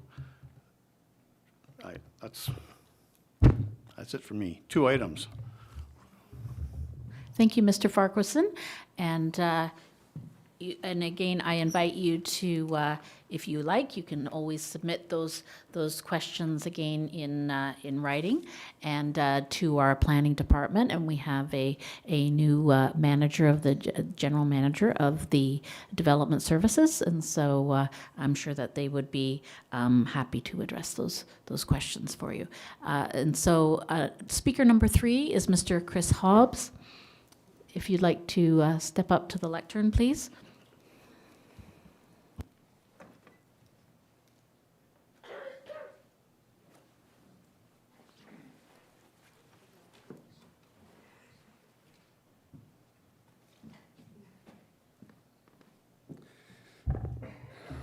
Good evening. My name is Chris Hobbs, 18849 Leslie Street in Sharon. And I submitted a written submission to the members of council and to the planning committee. And it dealt predominantly with the issue of future 4-lane or potential 4-lane activity on construction on Leslie Street through Sharon. I indicated that that will probably result in 4 lanes going through Queensville. By removing, and I know one of the arguments would be, well, we'll just remove the boulevards and have two additional lanes. But the boulevards are essential to the culture of Sharon and Queensville.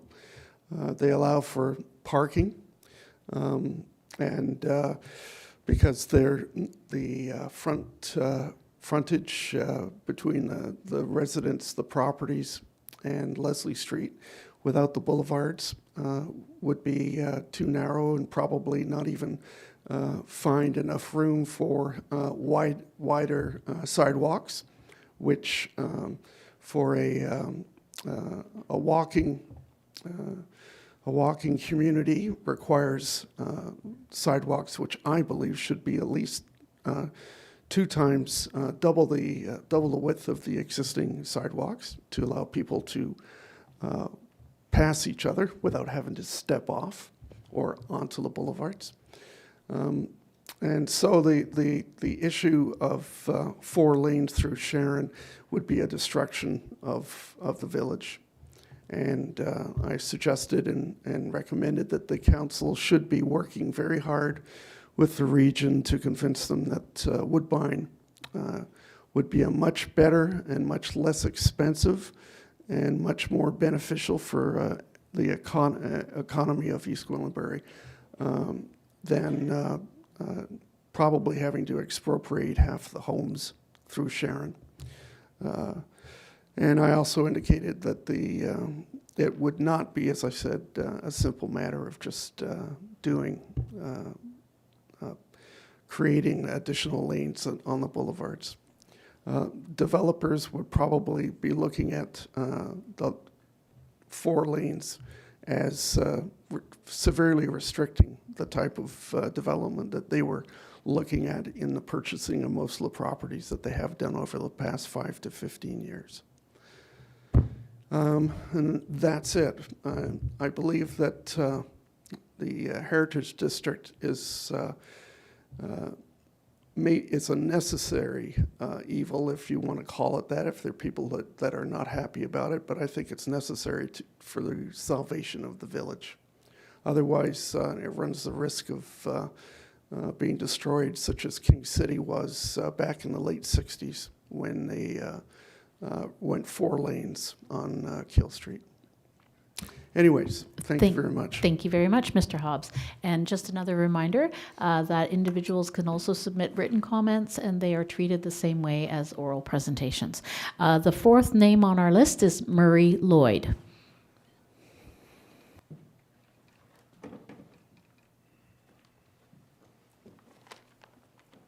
Hi, name is Murray Lloyd, 18908 Leslie. Just a couple questions. I'd like to see the criteria attached to my property. Where can I find that? Help me out. there's criteria for contributing. Where can I find that? Contributing Lloyd? houses. Yes, would you like to do your whole presentation, and then we will ask staff to address? I have a couple questions. That was one of the questions. Okay, well, we will allow it this time. We will, so it sounds like a pretty straightforward question. We'll see if our Planning Services Department can direct you to the right place to find that information. Fair enough, so Yeah. I'll move on then. Okay. That's fine. Regarding development, infill, et cetera, I'm just quoting from the plan itself, 5.56. New development infill shall maintain the pattern of generally, whatever that means, 1 to 2.5 stories buildings. Where additional height is permitted in the official plan, it must be developed based on the guidance of the HCD.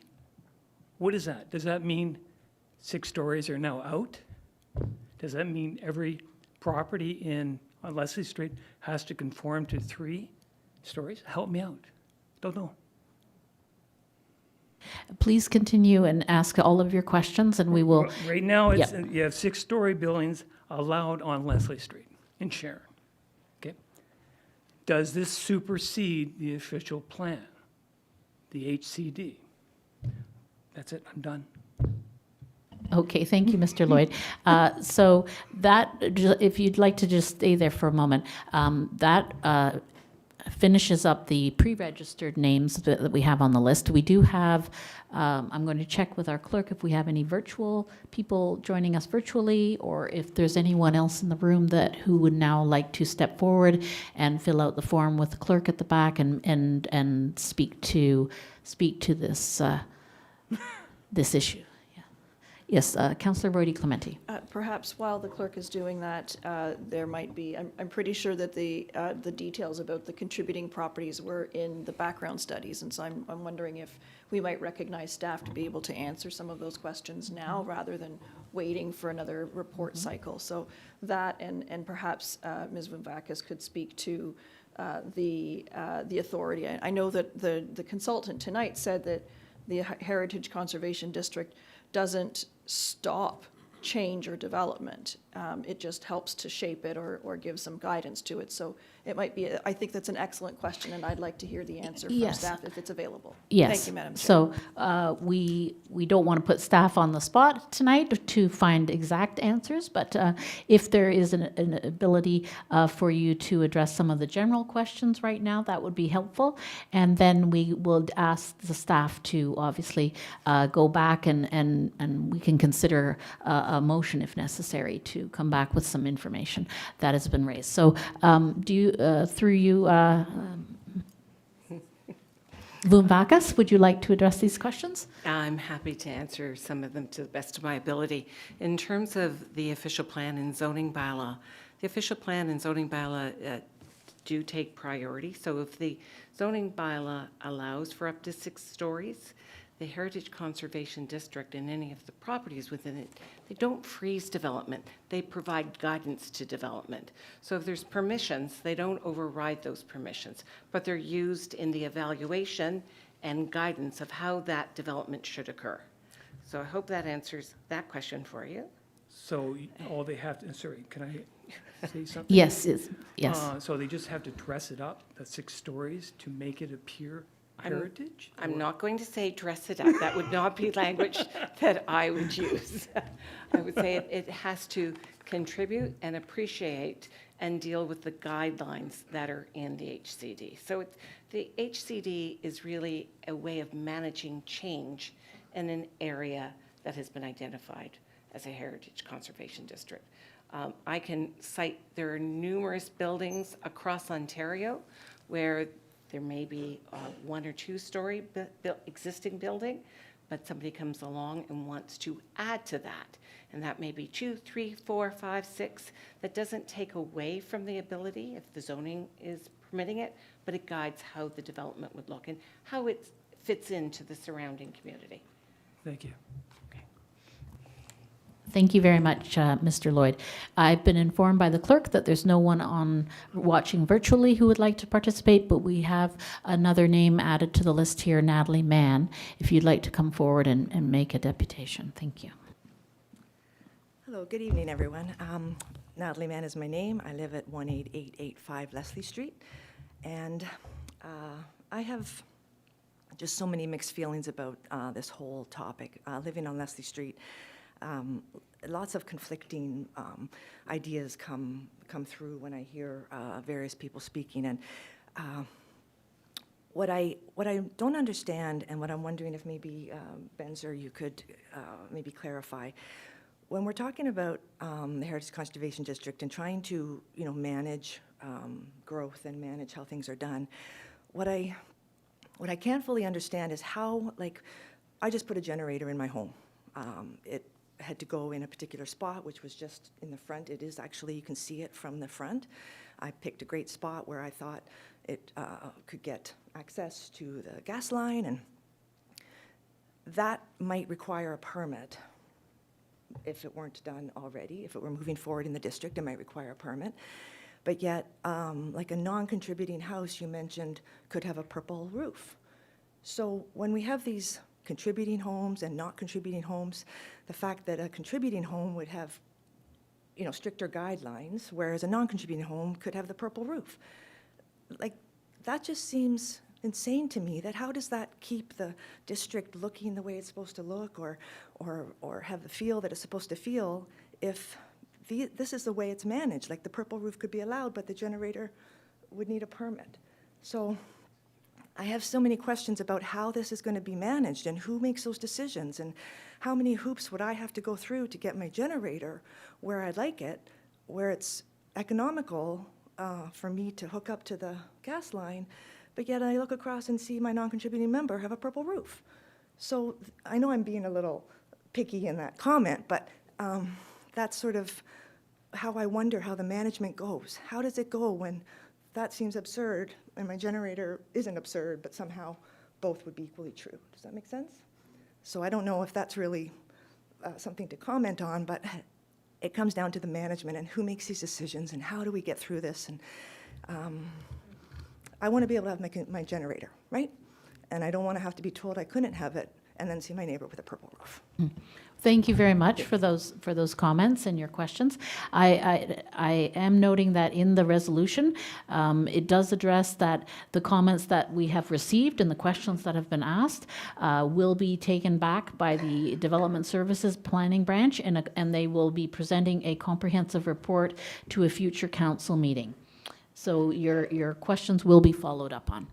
And seeing no other names of individuals on the list who would like to speak, is there anyone in the room who would like to speak before we move on to the second item, the second public statutory meeting? Yes, Ms. Vakas, would you like to say a few words? Yes, I would, and thank you very much for the opportunity. I'm very appreciative of the comments that were raised today. One of the items that I've discussed with my colleagues is adding some information to our webpage just about HCDs in general, not specific to the Sharon one, but given the commentary that's been raised today, there's some very good and interesting questions, and I think one of the best approaches that we can do to assist you is add those to the information that we are going to post. And there were questions you didn't ask today that I thought may come up that are already on that webpage when we post it. So I'm just hoping that we can get that up as quickly as possible, because I think it will answer some questions just generally about HCDs, and then we can drill down more specifically to the issues that were raised in comments tonight. So thank you. Thank you very much. Do we have any questions from members of council? Yes, Councillor Foster. Thank you. We may have missed a point earlier. If it's my understanding correctly, when Mr. Lloyd spoke, he wondered about background information on his property, which makes me think he may have more information that we don't have, or he may disagree with some information that's there.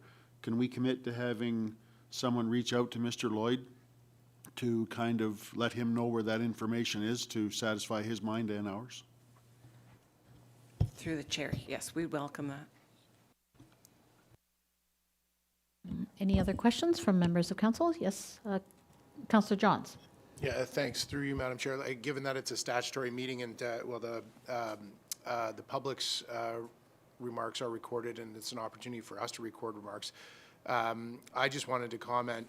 It is imperative, from my viewpoint, from a kind of future generation of East Gwillimbury, that we do have the tools in place to ensure that we have vibrant village cores, and not necessarily just Sharon, but I mean, you can look to the other communities in Mount Albert and even Home Landing, and dare I say Queensville, because I feel like Queensville is the example of what I worry about how East Gwillimbury could lose itself in the next generation. And hearing all of these comments tonight, every single one of them is completely valid. And I think that the challenge is that the HCD, I don't believe, is the answer or the be-all and end-all. I think that when we look at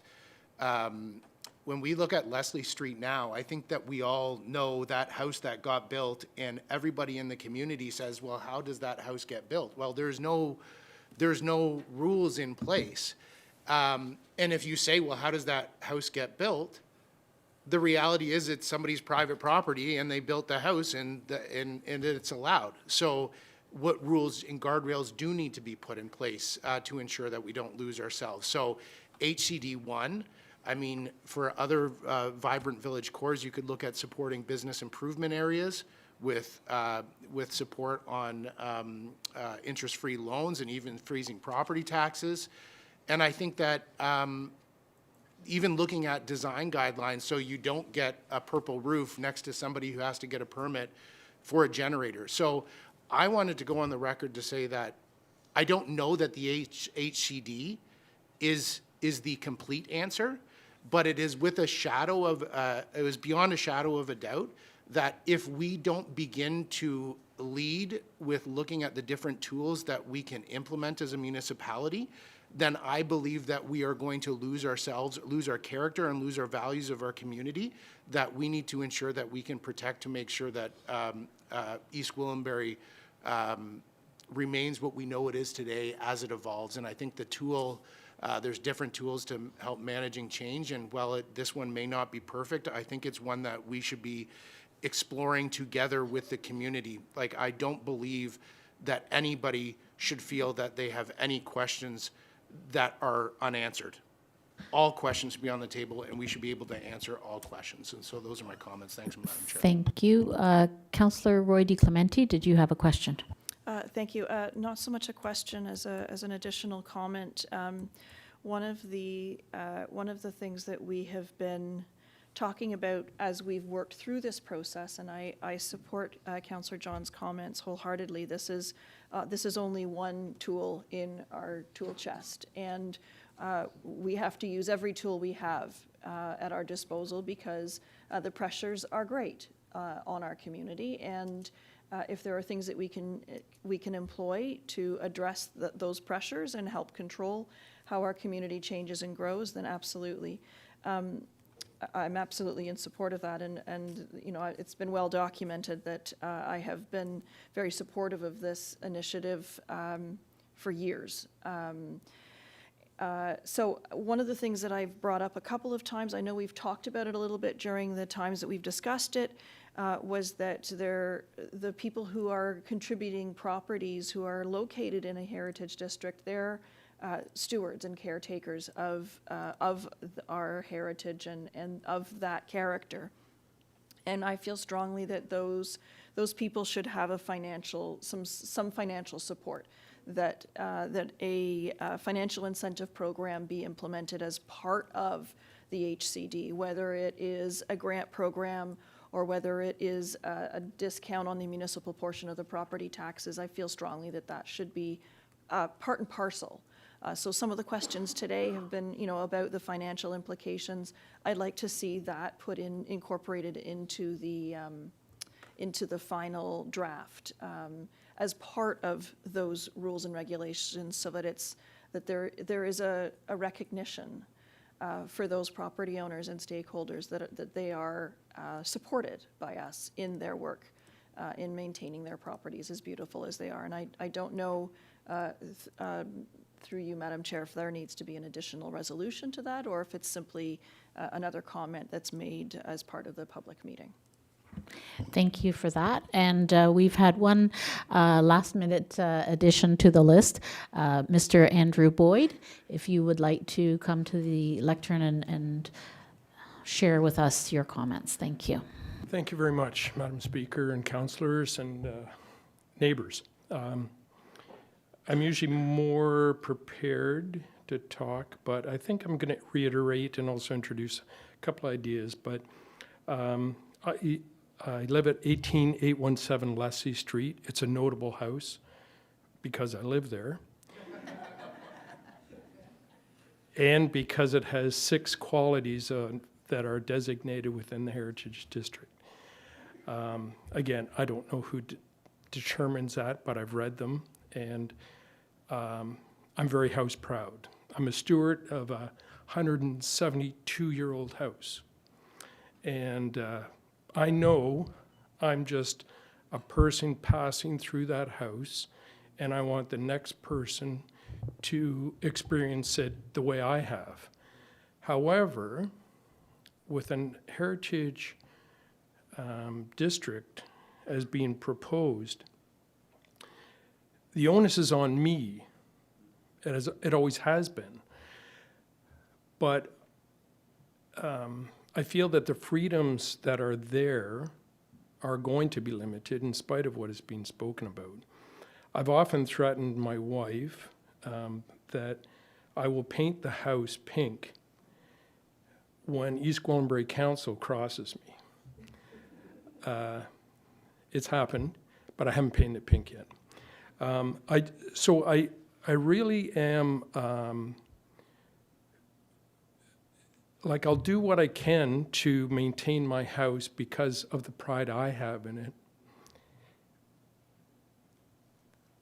Because I recognize the generations who've lived in my home before me and what they have done and what I will continue to do. And it really is important, it's an imperative that if the community is going to make up this heritage district, that has nothing to do with you. It has to do with us as homeowners. We're the people that determine the community. And I have to say, don't take this personally, but you're going to be the people who take away our community. It's already happening by the types of developments that have taken place on Leslie Street.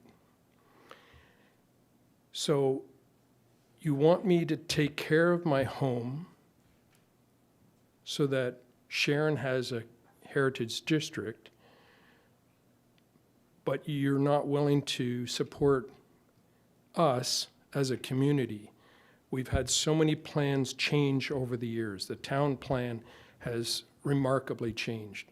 The fear of having a 4-lane road on Leslie Street is absolutely ridiculous.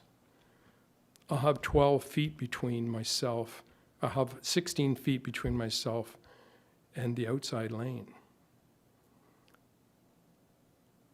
I'll be doing more things than just painting my house, I think, if that comes to that.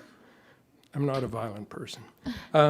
So I just want to reiterate how important it is that we try to maintain the community, that the supports from the town, if we are expected, and it is desired for us to maintain this community,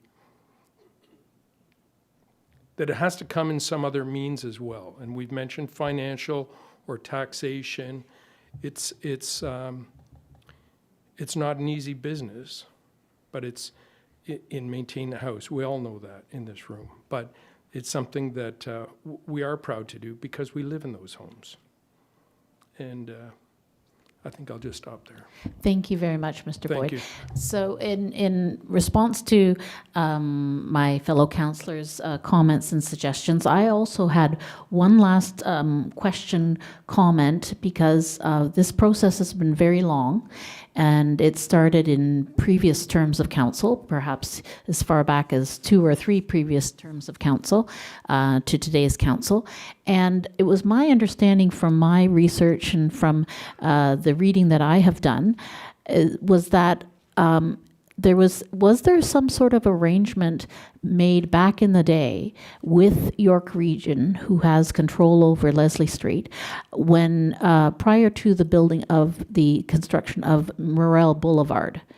And so I would love to have more background with that in terms of York Region, Morel Boulevard, Leslie Street, what are the major roads of access into Sharon, and about the relationship, because we don't have control over Leslie Street, the relationship between the region and the town, and clarify that relationship with regard to the future of Leslie Street. I think that's a priority. And if there has been some previous conversations or memorandums of understanding or decisions made in previous terms of council regarding Morel Boulevard versus Leslie Street, I think we need to have all of those facts at hand when you're coming back with information for the public as well as council members, so we can make appropriate decisions. So thank you everyone for your comments tonight. I'd like a mover. Yes? Oh, Councillor, sorry, Councillor Carruthers, I didn't see you there. Thank you. Thank you very much, and thank you everyone who came out tonight and your comments. We really take them to heart. It's very difficult sometimes in doing our job to balance ensuring that we have the tools, as I've heard my colleagues say, to protect the heritage of our community, but at the same time not infringe on the rights of individual property owners. So we're trying to find that balance, and we hear from you where we've got right, where we've got it wrong. And I think the most thing that really stuck with me is about the things that we have control over, the things that we approve, the width of the road, and Councillor Leahy's correct, it's a regional road, but we have the ability to put pressure on the region. So we need to think about the things that are already in our tool chest in order to protect the heritage, and hope that the people who are living in these historic homes want to be part of a heritage district, and then be able to help you protect your home, whether it's through financial incentives, through the property taxes, et cetera. But I think we need to always be very careful of that delicate balance. So thank you so much for all your comments tonight. It's much appreciated. So I'm looking for a mover and a seconder for this. Councillor Johns and Councillor Crone, very good. I will read it out. Be it resolved that the Development Services Memorandum dated January 27th, 2026, entitled Sharon Heritage Conservation District Public Meeting be received, and that the presentation be received, and that comments received at this statutory public planning meeting be addressed by the Development Services Planning Branch in a comprehensive report to a future council meeting. All those in favor? And that is approved. Thank you very much. Now, I'm cognizant of the time. We've been here for 2 hours. I like to give everybody just a very quick break, 3-minute break to pop out, stretch their legs before we come back for the second item, the proposed official plan amendment.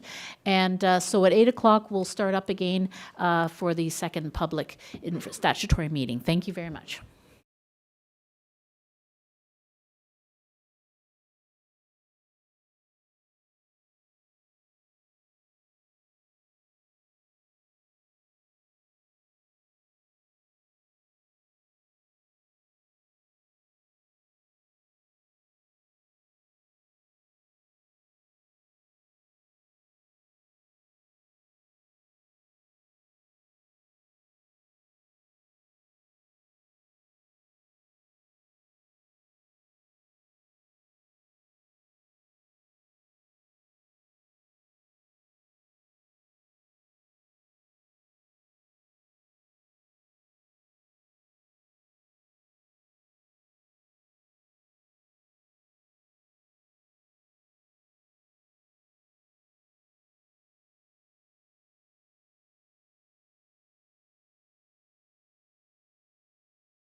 830, 18858, and 18880 Second Concession Road, and Part Lot 105, Concession 1, 65R 30457, file OPA.25.04.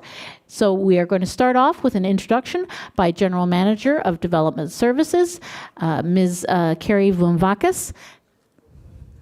Thank you. Thank you, Madam Chair. The report before you today is to advise of our receipt of a complete application for an official plan amendment only. The application proposes to facilitate residential development to accommodate 1,064 dwelling units. The application is currently being circulated. Staff have not undertaken our analysis at this point in time, but we will be getting feedback from our various agencies and departments. This is the opportunity for members of the public and to speak to us and to raise any concerns or issues. Mr. Pileggi, who is representing the applicant, will be making a presentation to you, and we welcome your input. Thank you, Mr. Pileggi. Thank you, Madam Acting Mayor.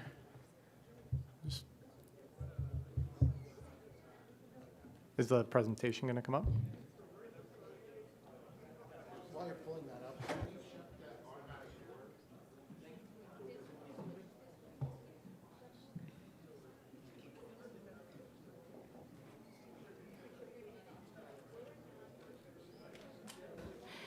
Our slides are now ready for your presentation. Yeah, thank you. Thank you, Madam Acting Mayor and members of council. My name is Nick Pileggi. I'm a partner with Macaulay Show-Me Housen, and I'm here tonight on behalf of Land Services Group, who are the owners of 4 properties, 18830 to 18880 Second Concession, plus the unaddressed site to the north.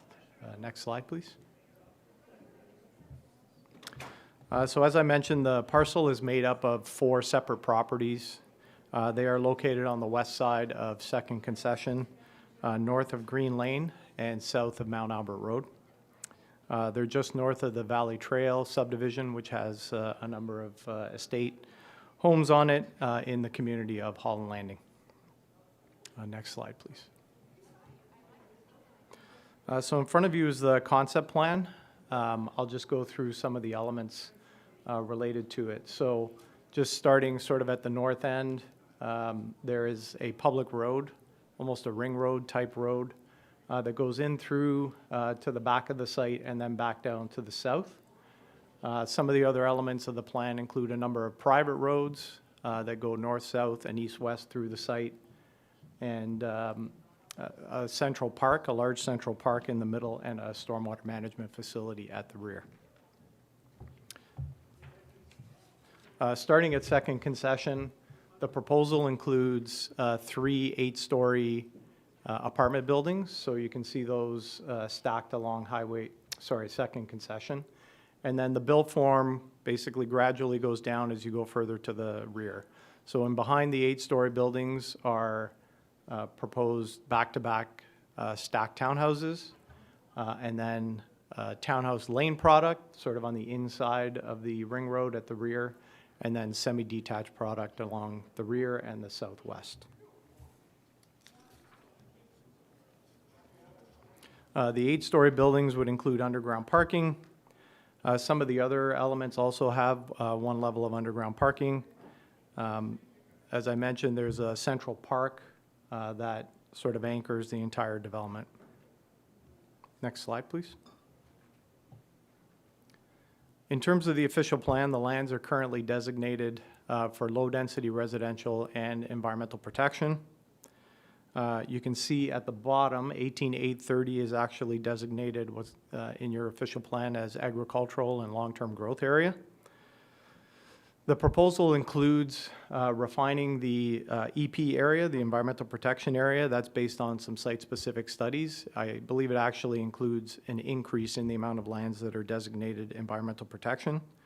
And then secondly, the application includes bringing 18830 into the Holland Landing community area and designating it based on what we're proposing. Currently, that piece is part of your community, Complete Communities Secondary Plan. It's our opinion that, you know, when you look to the south of this property, you've got the Valley Trail, then you've got the Rogers Reservoir lands, you've got Second Concession on the east and the Hall Landing community to the west. These lands are most appropriately planned with these 3 or 4 blocks rather than as part of a much, much larger process for your complete communities. And this is sort of a little offshoot that's off by itself. So again, due to that separation, we think that it makes sense to be looked at as part of this process. Next slide, please. So this slide breaks down the areas for you that are proposed to be redesignated from low density. So as I mentioned, along Second Concession, we've got the high density, what we're proposing to redesignate from low density to high density residential and allow a floor space index or an FSI of up to 1.7. The central area is proposed to be redesignated from low density to medium density with an FSI or floor space index of up to 1. And the rear stays low density, but we make some refinements to the FSI of up to 0.7. And again, the application before you tonight is just for an official plan amendment, so there'll be future zoning bylaw amendment, there'll be future site plan applications for all of these. This is only to get the heights and densities and some of the refinements that we're looking at in terms of the OP for environmental protection and to bring that block to the south into the Hall Landing community. Next slide, please. Yeah, so I jumped ahead a little with the zoning. So the existing zoning of the site is rural and open space, the OS1 zone. So the rural zone basically permits 1 house per lot. Currently, there's 4. 3 of them have a home and 1 is vacant. And as I mentioned, there'll be future applications for zoning bylaw amendments, likely on a phased basis, but there'll be future applications to come forward. And that'll mean additional public meetings and public processes as well. Next slide, please. So we've done some renderings of the proposal so that it gives council and members of the public an idea of what the application would look like. So this is a shot that's taken from the northwest and looking to the southeast. So in the foreground, you can see some of the environmental protection lands that are at the northwest corner of the site. And then you can see through the majority, if you're looking towards the furthest part, you can see the 8-story buildings, which would be along Second Concession. And then the back-to-back stacked townhouse product, which is the product that you see on the left. And everything sort of above the park on this plan. And then on the right-hand side, the far right, you can see the semi-detached dwellings that sort of ring the back and southwest portion of the site. And in the middle of the plan there, you can see the typical lane-based townhouse dwellings and what they might look like. The next slide, please. And then this is a shot from the center of the site looking sort of at the park. As the proposal sits right now, you're looking at a park that has, you know, basically 100% public access from all 4 frontages. On the left-hand side is that back-to-back stacked townhouse product, which I mentioned earlier. And on the far right, top right, is the typical townhouse product. But the park's been centrally located in order to obviously make it most accessible from everyone in the community. Next slide, please. So the statistics for the site, just wanted to point out, I guess, that about 40% of the site is proposed to be designated for environmental protection. So that comes off the top. So when we're talking about a site of 15 plus hectares or almost 40 acres, 40% of that is going to be no touch in the EP zone. The proposal is for 322 apartment buildings within those 3 8-story buildings, 620 back-to-back townhouse units through the middle and central parts of the site, 88 townhouse units in that one area in the rear, and then 34 semis for a total of 1,064 units. And then the last slide, please. So as I mentioned, just to close it off, the OP application, which is in front of council this evening, is looking to refine those limits of development. Again, in the majority of the cases, there are some refinements, but we're adding lands to the EP designation compared to current. We're looking to adjust those densities. Currently, the sites that are in the community plan area are designated low density, so we're looking at the low, medium, high as you get closer to second concession, and the densities that I pointed out, everything from 0.7 FSI up to 1.7 FSI along second concession. And then lastly, to incorporate 18A30 into the Holland Landing urban area and deal with it as part of this process rather than as part of the complete community's secondary plan process where it's sort of disjointed and not connected. The proposed development does include a range of unit types. It does include a gradation of density down from second concession. And it includes both public streets that sort of form that ring road that was proposed through the site and a number of private streets connecting through the development and the large centralized park and stormwater management pond. And those are my submissions for this evening, and I'm happy to answer any questions. Thank you. Thank you very much. We have a fairly significant list of individuals here who would like to speak. There are 14 names on the list. So we will move on to public comments now. And we remind everyone that you have 5 minutes and that you give your name and your address before your presentation. So the first person who's on the list is Gregory Rose.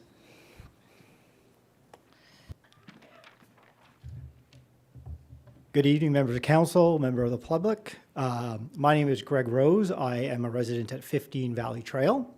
As a resident of Valley Trail for 16 years, I'd like to thank you for giving us the opportunity to speak today about the proposed development on the second concession and the inclusion of parcel 4 at 18830, the second concession, into the town's official plan. I will begin by stating that I understand that the town of East Gwillimbury is one of Canada's fastest growing communities. Anyone who has lived here for very long at all has seen it grow almost doubled in size in just the last 15 or 20 years. We are not against development. Development is inevitable. However, we would like to engage in a process to discuss how we can see a well-designed plan for this site come to fruition. Of concerns to myself and other residents of Valley Trail is the addition of parcel 4 in an attempt to have it zoned for high-density use. It is a general principle in development that there is an appropriate buffer between existing and future development, which should demonstrate thought and consideration to a transition between the old and the new. Should parcel 4 be added to the official plan, any zoning changes to that portion of the land must be designated low density in order to make an appropriate transition from the existing estate properties and the higher density housing proposed on the other parcels further to the north. Section 2.3 of the application for inclusion of parcel 4 to the official plan seeks an amendment which, I will quote from the application, will contribute additional residential units and housing types to the township's housing stock at an appropriate scale and density that considers, respects, and integrates with adjacent land uses. This application, as it stands, does not do that.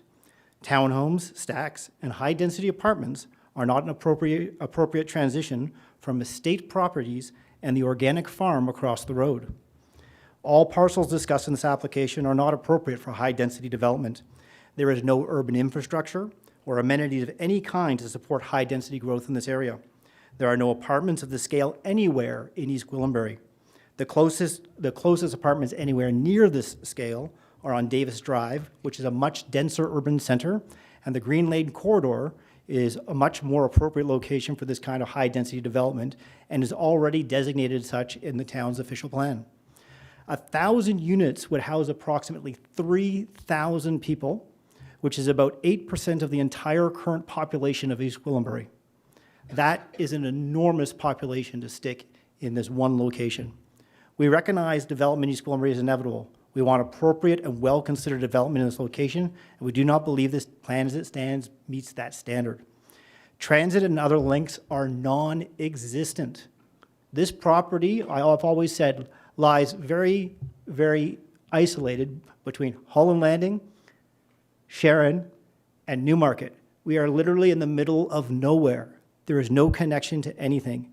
The applicant states proximity of public transportation, including the East Gwillimbury GO station, make the subject lands a prime location for higher density residential use. The public transport options offered in the applicant's own transit and mobility report are Route 52 at Mount Albert Road and Gristmill Road, This is the bus stop they suggest people use.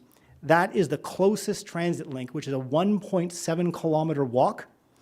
The obvious shortcut, which goes through the playground and fields of Good Shepherd Catholic School. They also suggest the bus stop at Leslie Street and Mount Albert Road to the east would be a link. This is 3 kilometers away. Or the GO Transit Station, which is 2.3 kilometers away and requires crossing, which was most likely the most dangerous intersection in East Gwillimbury. In the same transit mobility plan, the applicant states that it is assumed that all trips to and from the subject site during peak hours of travel will be made by auto mode. There are no year-round walking trails, sidewalks, or safe walking paths to any of these links. This is a plan to make this a driving-only community, not suitable for high-density living. Additionally, the applicant even recognizes that there will not be enough parking for all of their units, stating that relief, in their own words, relief from the township parking standards is expected to be required and will be sought through a future zoning bylaw amendment. In existing brand-new communities in East Gwillimbury, ones that have just gone up recently, we can see that they're already struggling with parking issues. Let's not make this same mistake again. However, the greatest concern for all the residents of Valley Trail are our well and our water concerns. Every single house on Valley Trail and adjacent houses to this property operate on wells. Health and quality of well water is paramount to us. The addition of 1,000 units next to these homes which rely on well water for their everyday use and drinking is of the utmost importance. We were Valley Trail about 20 years ago when they added wells and a tower in Holland Landing. The well levels in Valley Trail dropped significantly, and many of the residents had to have their wells replaced at cost to the town, dropped down further, and some wells even had to be drilled deeper. The addition of these wells the addition of this neighborhood could greatly affect our water supply. With the deep digging for foundations and sewers immediately on the border of our properties, we have grave concerns about the impact this will have on our water volume and quality. The hydrogeological assessment says these soils can be sensitive to constructive disturbances. What assurances do we have of water quality, and what remedies are there if we have a similar incident where our wells run dry or our water quality suffers? Any impact on wells will be an immediate and critical emergency for all people living on Valley Trail and the surrounding properties. Some review of the environmental impact statement that was submitted is also probably needed to check its accuracy. I noted that on page 45 and 47 of the report, it refers to the impact on Bowmanville Creek. This struck me as odd. I pulled out a 1 to 50,000 topographic map of the area, and there is no Bowmanville Creek in the area. It doesn't exist. It is in Claringville Township. And we are using this as the basis of the environmental assessment that was provided. I think we need to take a second look at this report. Portions of these properties are in the Environmental Protection Area Natural Heritage System, which the builder did address, where 2 wildlife corridors meet and contain important woodlots at the west end, but also right along the second concession where these high-density buildings are going to go. Residents of Valley Trail see wildlife all the time: deer, turkey, fox, coyote, goshawks, red-tailed hawks, and owls, and other animals in the forests and the fields where this development will go. We would like to ensure that there's an ongoing environmental assessment and monitoring potential changes in the natural environment, particularly those aspects that affect our water table and our wells. As a resident of Valley Trail, I recognize that growth, and probably a good deal of this growth, is going to happen in this area. But we'd like a planned growth to be thoughtful and acknowledge the concerns of our residents and to tie into the existing community in a respectful way. I would like to thank the council, the area residents, and the representatives of land service groups who have taken their time this evening to hear our words and speak to us so we can plan for positive growth for the current and future residents of East Gwillimbury. Thank you for your time. Thank you, Mr. Rose. The next speaker is Michelle Rose.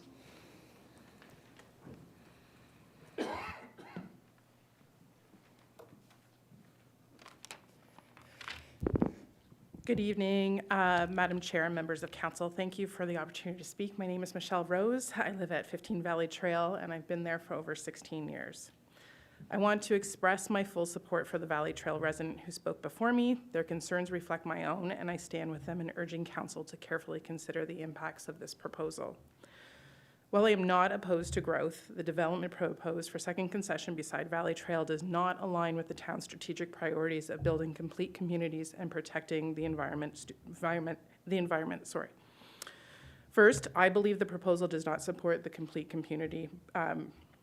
It introduces over 1,000 units, including high-density, high-rise buildings up to 8 stories, into an area with no transit, no nearby commercial services, as mentioned before, making this development entirely auto-dependent. This contradicts the town's vision for communities where residents can access services, urban amenities, and connect with fewer trips.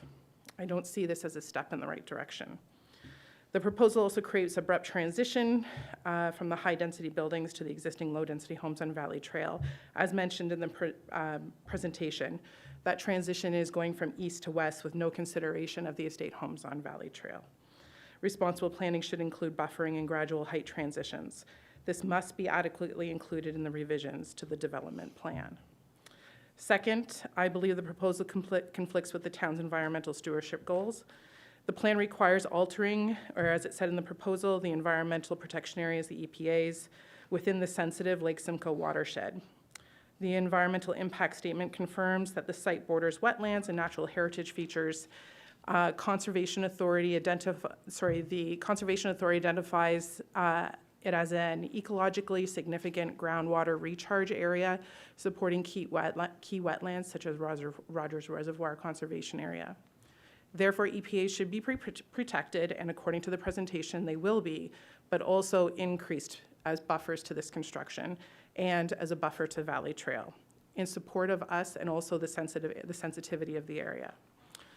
Residents of Valley Trail are especially concerned about the watershed because our homes rely on private wells and drinking water, as mentioned previous. Personally, my home well volume is also essential for our geothermal system. Our geothermal system will not run with a high volume of water out of our wells. If it was to drop, then not only are we losing drinking water, we are also losing a way to HVAC in our own home. York Region's source water protection map identifies this area as highly vulnerable aquifer, meaning it can easily be contaminated. Any disruption from excavation to grading to drainage changes can harm well performance, geothermal systems, water quality, and the broader watershed. The hydrogeological assessment of the property identified that the aquifer consists of wet seams with natural silt soils. These soils do not drain water well and are difficult to build solid, stable foundation on without adding engineered fill or over-excavating and replacing weak zones. This seems problematic for a highly vulnerable aquifer. Negative impacts to our wells could result in tens of thousands of dollars in costs. We ask that proactive protection for private wells and the aquifer be built into any future proposal.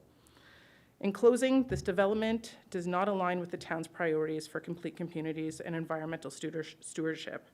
I respectfully ask Council to refuse the proposed official plan amendment, and request revisions that significantly reduce height and density and address the environmental and neighborhood compatibility concerns of Valley Trail residents. Bring the residents of Valley Trail to the table to discuss revisions for a better plan that unites all interested parties. Thank you for your time and consideration. Thank you very much. Speaker number 3 is Daniel Sturgis.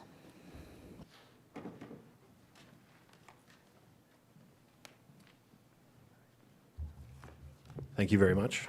I'd just like to say that I agree with my name's Dan Sturgis, 27 Valley Trail, and I very much agree with what the other residents of Valley Trail have said so far. I have the same concerns that they do, and we share the concerns that behind the ambition behind this proposal. To put a high-density residential area like that right next to estate residential homes on well water, just to the northwest of Rogers Reserve and adjacent to the Holland River, I think should be very carefully considered by Council, and with all the concerns that are laid out here tonight. There's over 1,000 homes in a very densely packed neighborhood. That's an enormous community. I didn't hear any plans for a community center. I didn't hear any plans for businesses, meeting places. It's just purely residential. It's put as many people, pack as many people as possible into a tight area. To me, it's, I'm concerned about the ambition and the effects that it's going to have on the community of East Gwillimbury. I'd like to keep my comments brief, and thank you very much. Thank you. Speaker number 4 is Alan McPherson.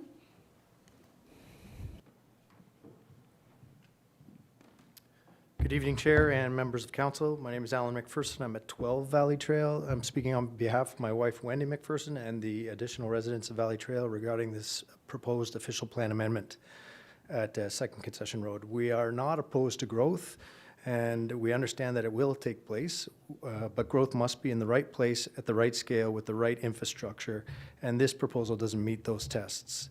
The application proposes over 1,000 residential units, as mentioned, including 3 8-story buildings, which does not exist in East Gwillimbury anywhere, and in an area with no public transit, no commercial services, and limited infrastructure. The level of density directly conflicts with the town's official plan, which concentrates medium and high-density housing near major local centers, such as the GO station along the Green Lane corridor, as well as the proposed planning along Yonge Street north of Green Lane.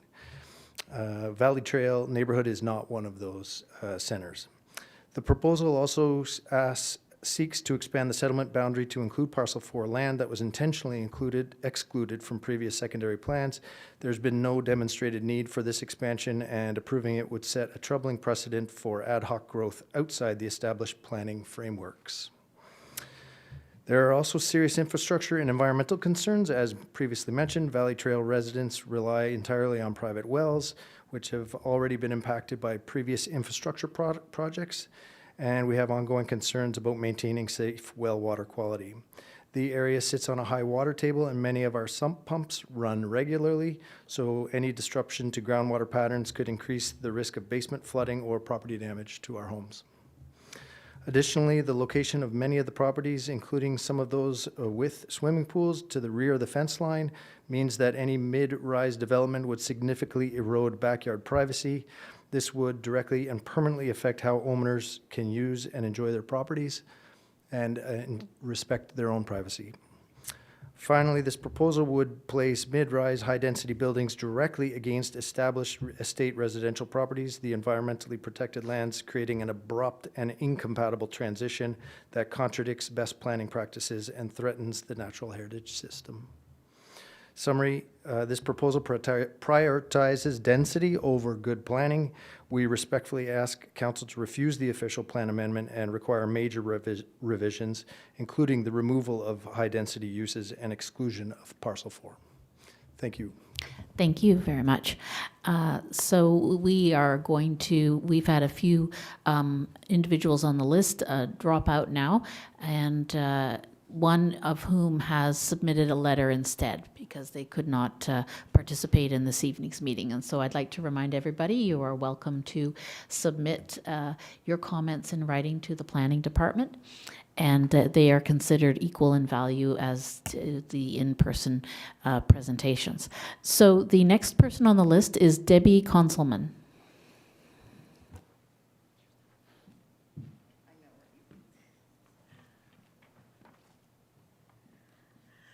Okay. Good evening, Madam Chair and Council. Thank you for having us here tonight to share our concerns. My name is Debbie Conselman, and I live at 8 Valley Trail for 33 years.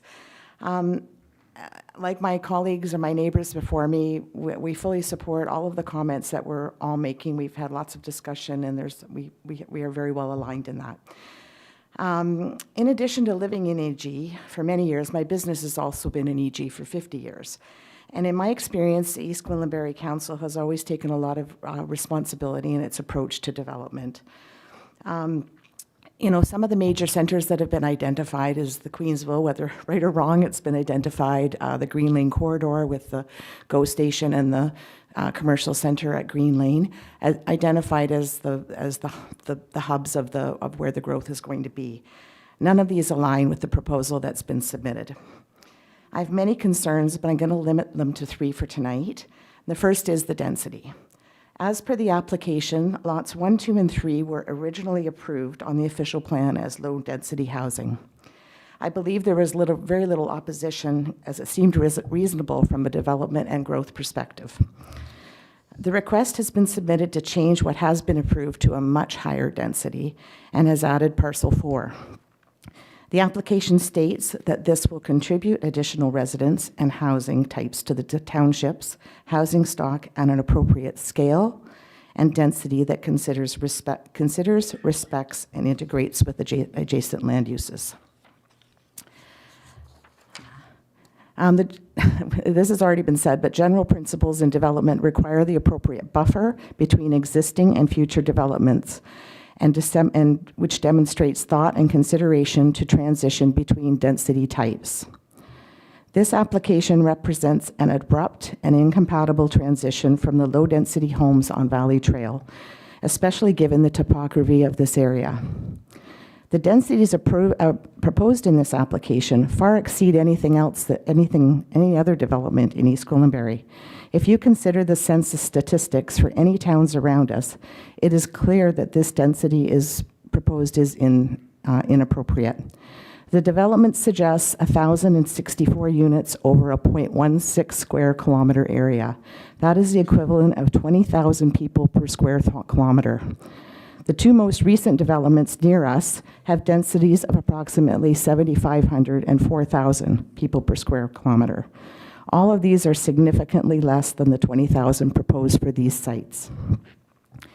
This development has no amenities near it. It's not walkable to major centers, to public transportation, groceries, convenience stores, or community centers.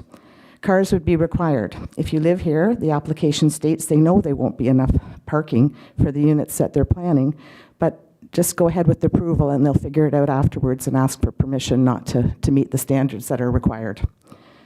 My second concern is water. None of the homes on Valley Trail are supported with town resources, and such we all rely on wells. The negative impact to our water supply and potential quality is a real threat.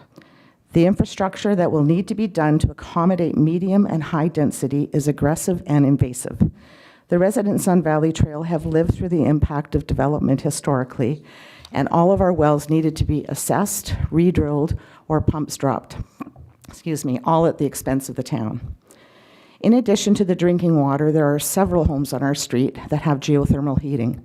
I personally spent $60,000 installing my HVAC system. This environmentally friendly heat source relies solely on well water, and this would be in jeopardy. My final concern for today is the environmental impact, and specifically the drainage and stormwater plans. The Valley Trail homes are all downgrade to these planned developments. Stormwater from the development is proposed to discharge through an end-of-pipe facility into the natural heritage system and ultimately the Holland River. Key elements, including water balance, phosphorus reduction, and low-impact development measures, are explicitly deferred to later stages of the proposed development. This creates an unacceptable uncertainty for the downstream residents. In summary, I completely disagree that this application considers, respects, or integrates with the properties to the south. Parcel 4 should not be added to the official plan at this time, or if it is, it should be limited to single dwellings with appropriate buffers. And parcels 1, 2, and 3 should not be changed from low density to high density. I respectfully ask the town, its mayor, and council to formally reject this application. Thank you for your time. Thank you, Debbie. Number 8 is Kathy Bailey.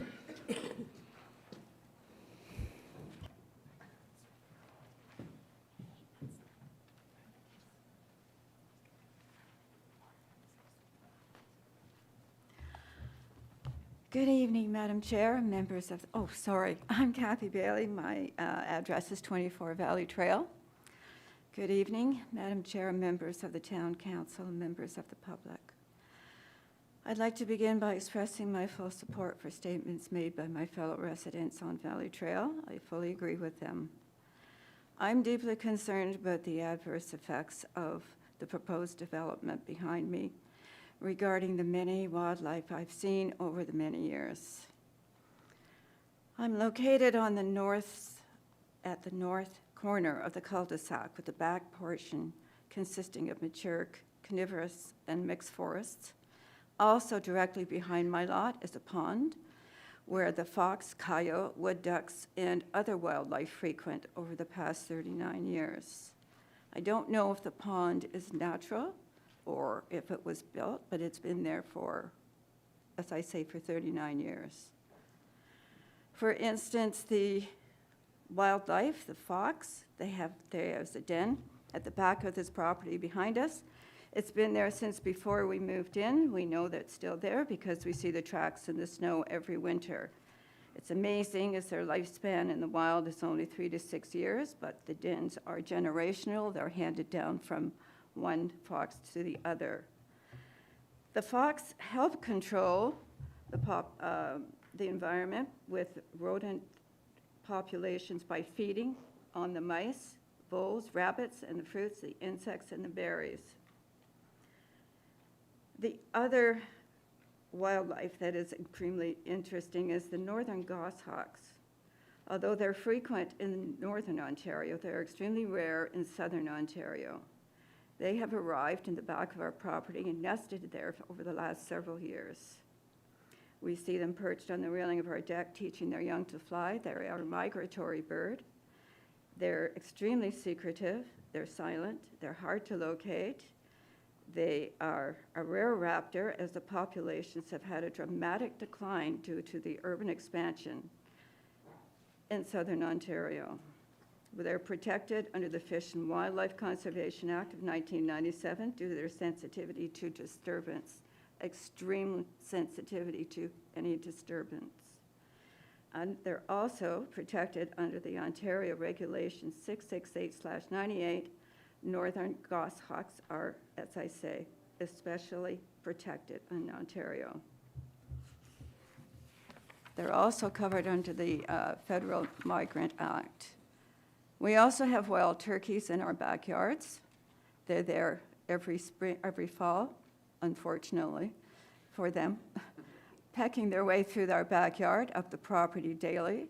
Their interesting habit about the turkeys, they are flanked by 2 hens. There's 9, 10 babies, or maybe 30, and they will have the mother hen, then the other hen, all hens, watching them and leading them along. It's like a daycare center. They were native once upon a time to southern Ontario, hunted to regional extinction by the early 1900s. They made a successful comeback, starting with reintroduction programs in the 1980s, and they now thrive. And especially in our area, they're doing very well. Schedule D1 of the Natural Heritage System, the corridors on the East Gwillimbury official plan. Portions of these properties are part of the environmental protection area in the Natural Heritage System, where the 2 wildlife corridors meet and contain important woodlots at the west end, but also along the second concession. These animals and birds need that. I'm deeply concerned about the adverse effects on this amendment plan for all of these animals, and I thank you for the opportunity to speak on their behalf. Thank you. Thank you. The next speaker is Tara Salvatore.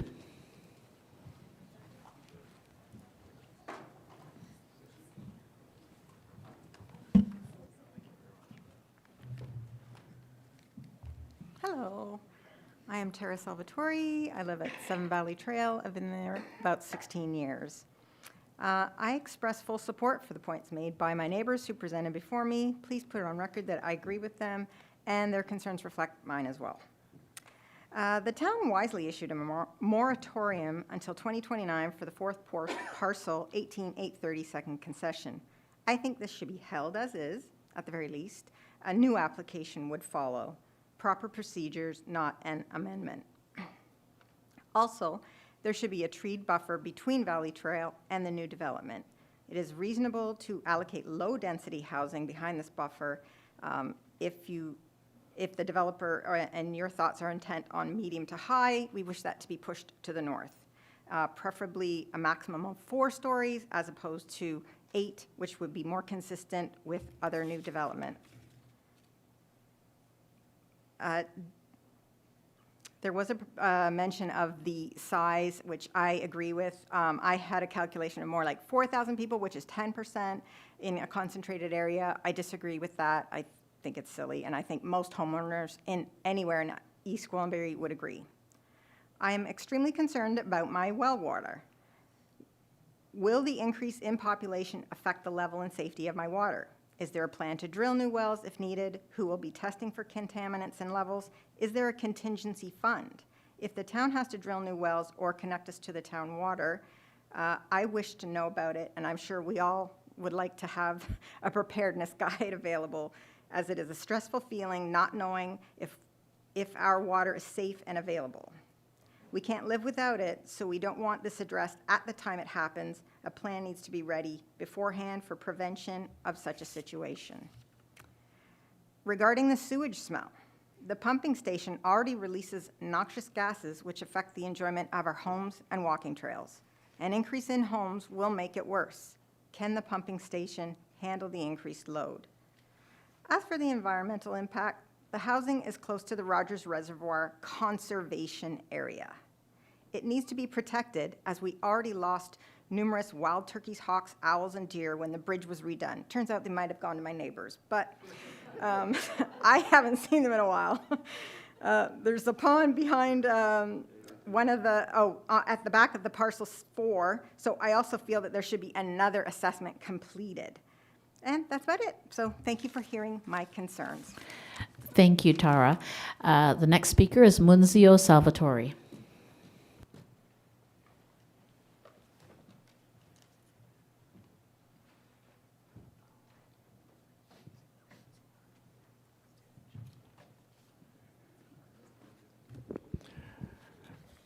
Thank you, Madam Chair and Council. My name is Nunzio Salvatore. I live at 7 Valley Trail.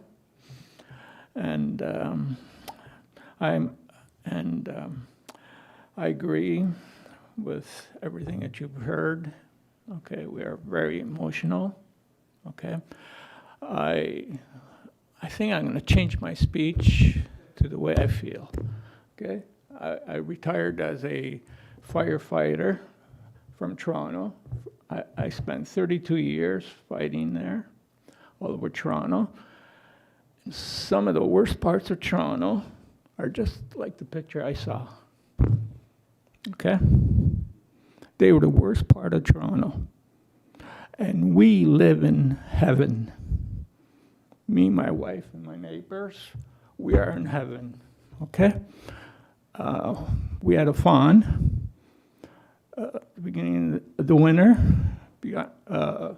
looking at us through our picture window that I've installed from floor to ceiling.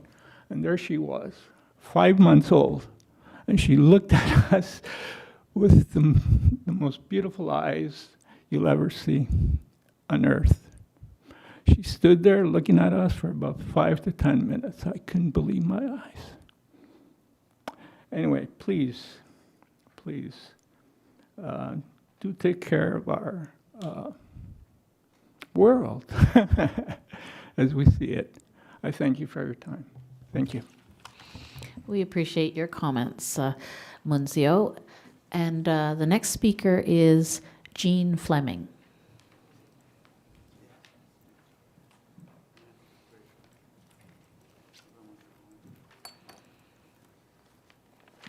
Madam Chair, councilors, my name is Jean Fleming. My wife and I reside at 28 Valley Trail. We moved into our dream home 39 years and 2 months ago. So we represent one of the older residents on the street. I want to initially say my wife and I absolutely support the concerns of all of our street group. I think the water issue has already been clearly expressed. We are on well septic forced air electric heat and happy with that. The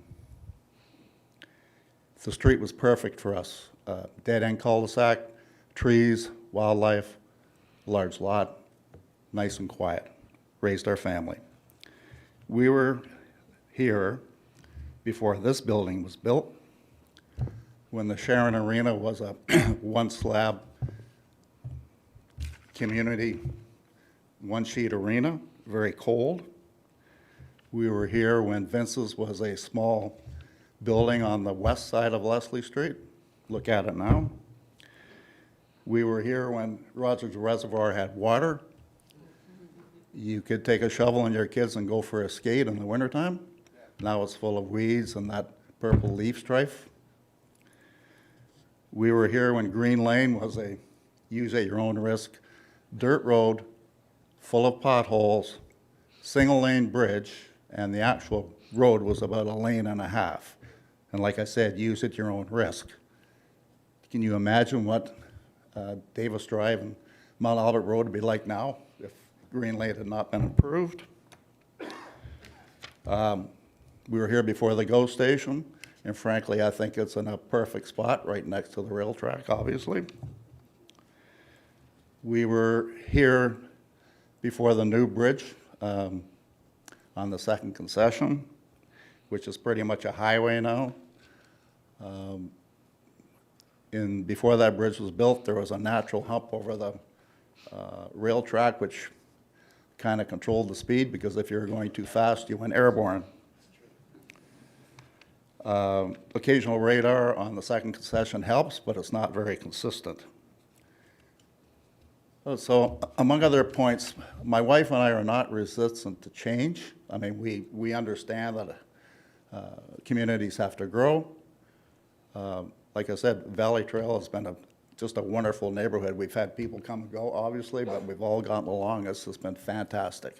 It was kind of an oasis between Newmarket, Holland Landing, and Sharon. My primary concern, out of everything that's been stated so far, is traffic. I think Greg said something about 3 people per unit. I did a rough calculation at 4 on average for 1,064, puts you at around 500 more people. Average 2 cars per unit. That's another over 2,000 vehicles going up and down the second concession. There's only 2 ways in, either off of Mount Albert Road or off of the second concession. If this project, not only the request for the amendment, but if this project had been a development of larger lots, more estate homes, I wouldn't be here. Homes like we have on Valley Trail, homes like Mount Albert Forest, homes like the development in behind, more or less in behind Vince's on the southeast corner of Leslie and Mount Albert Road. This project belongs somewhere else. It does not belong on those 40 acres. Thank you. Thank you, Mr. Fleming. Next on the list is Gonzalo Martinez.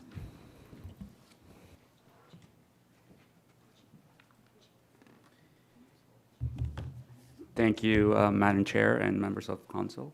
I'd like to start by wish to express my full support for the concerns raised by the Valley Trail residents who spoke before me.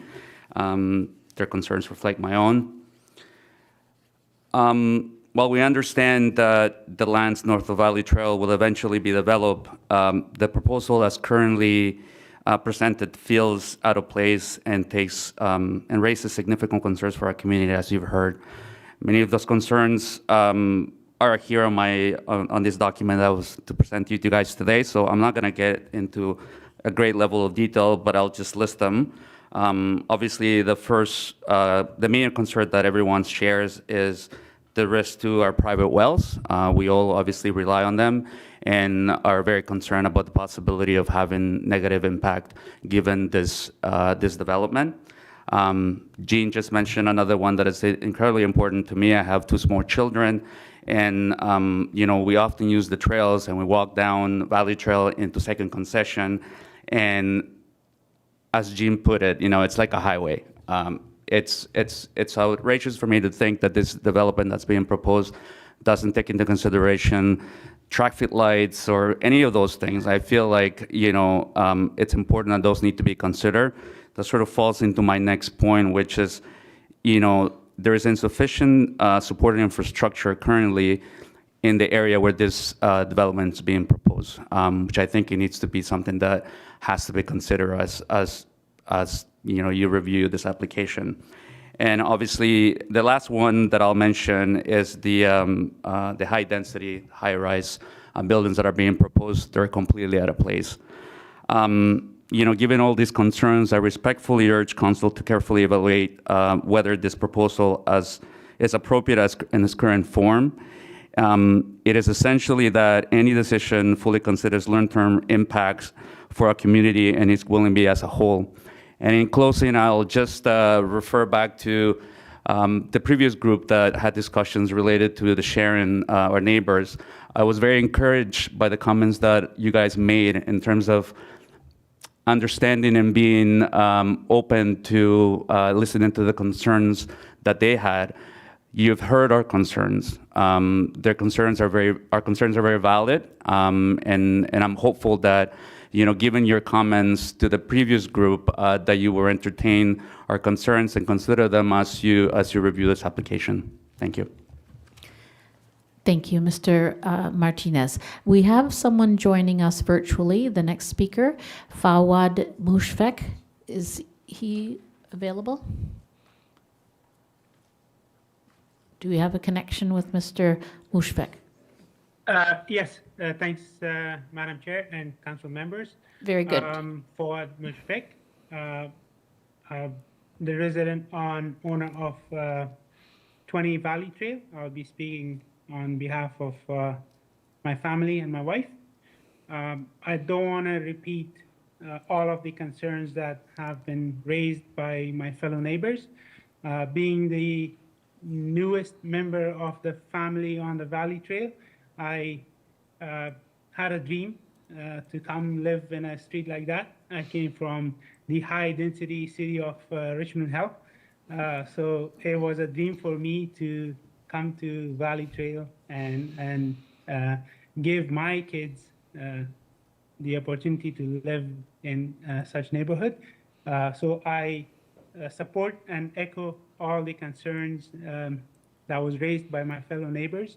And I will also emphasize on my concern on the well water and the impact that this development would have on the quality and the supply of our water, as well as a direct impact to my property. The proximity of the proposed plan to our properties, concern with our privacy, safety, and also there's a trail being proposed right at the end of our property. I'm concerned that it would impact our privacy, safety.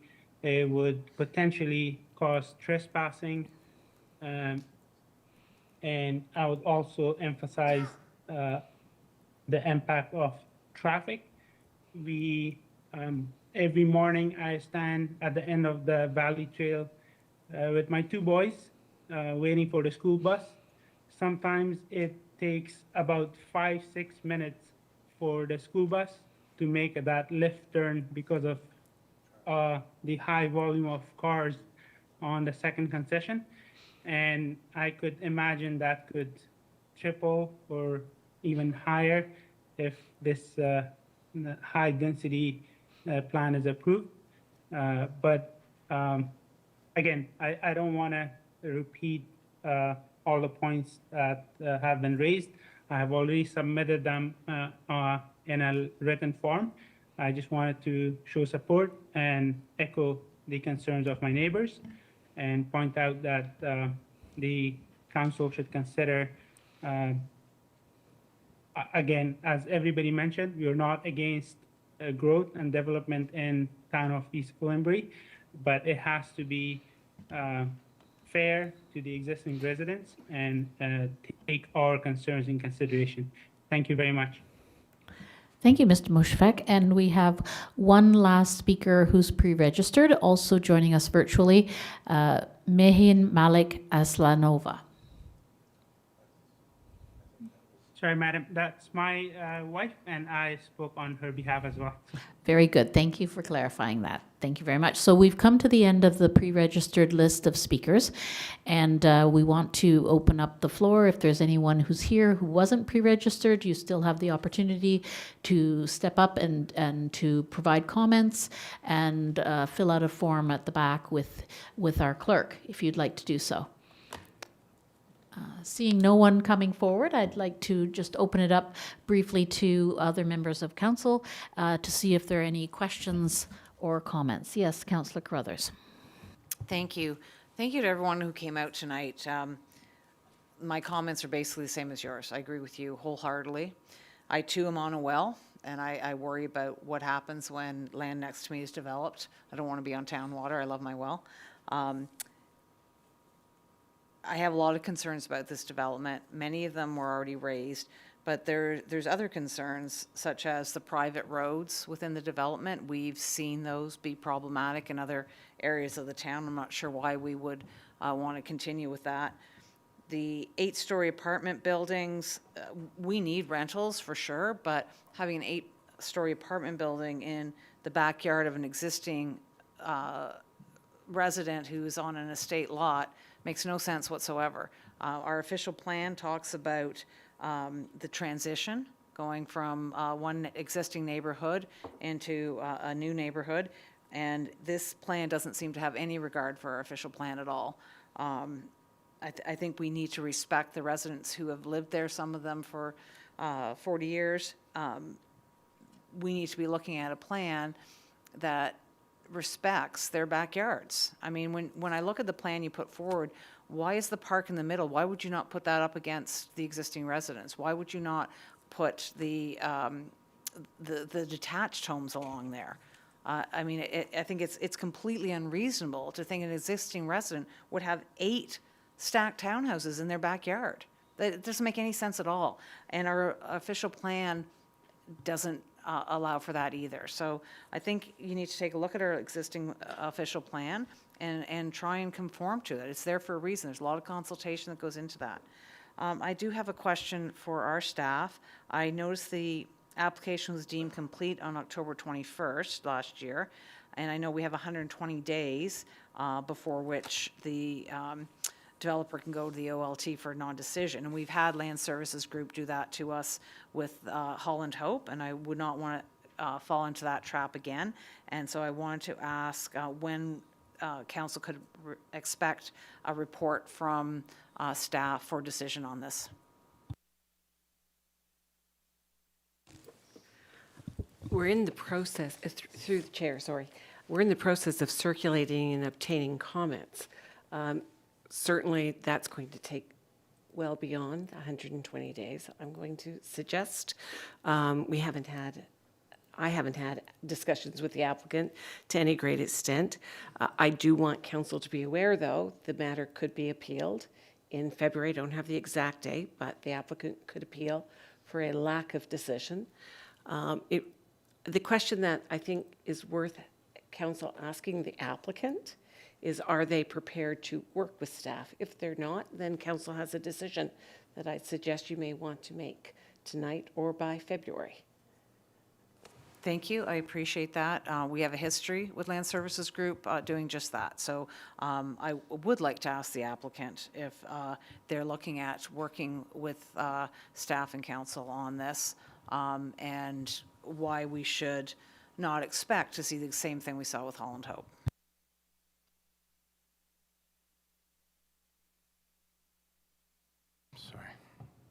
Through you, Madam Chair. So we 100% believe we're going to take the comments back that we received through the circulation of the application and the comments we've received tonight, all of which are, we're taking them to heart, and we will make a resubmission. So and go through that process. So we certainly don't have any plans to appeal on day 121. We will make a resubmission that more closely responds to the comments that we've received tonight and some of the concerns. Thank you. It's good to hear that, but once burned, right? So sure. Yeah, I guess through the chair, I mean, I can't say beyond that. I mean, you know, the staff will bring a report back at some point when they're comfortable doing that. Some of these things drag out, and sometimes, you know, applicants or clients, owners will make a decision at that time. I'm just basically answering based on this evening. We certainly thought of this. Again, it's an OPA application. We certainly have other applications we need to bring forward at some point in the future. But our intention is to take these comments to heart and file a resubmission and go through the next few steps in the process. So Thank you. Oh, you do sorry. envision, Oh, did you sorry, ask through for you, a Madam follow-up Chair. question? Thank So you. you do feel, based on the comments tonight, that there needs to be a resubmission? Because, I mean, if you're not looking at changing the plan, we're wasting everyone's time going around in circles. And we've seen that before on other applications where, you know, you take it back and you take down one building by one floor and bring it back to us and we go through the whole rigmarole again. So I'm looking to you to help me understand if it's worth waiting for your resubmission, or if your resubmission isn't going to be substantially different. We've heard loud and clear from our residents, and we know what we expect as far as transitions, and this is not showing that. So I'm thank wondering you. if you can help me understand. I think you gave me the floor Councillor here. Carruthers, well, yes, after I reminded you to go through me. But you've spoken to the point 3 times, so would you No, please wrap I'm it up? asked- You've spoken to the point 3 times, and these are the procedures and the rules that you hold other deputations and other councillors to. And so this is your 3rd point, so please wrap it up. It's all the same point. It's all the same point. So I'm looking to you to find out if there will be a substantial difference in the plan that comes back, or if you're looking at just fine tuning. Sure. Through you, Madam Chair. I guess to answer the question plainly and honestly tonight, I don't know. I mean, one of the client representatives is here, but, you know, not all the decision makers and so on are here. Maybe if I can talk hypotheticals, you know, do I think we'll take a much closer look at the transition to Valley Trail? I think we will absolutely do that. Do I think we'll look at the 8-story buildings along Second Concession? I think we'll absolutely do that.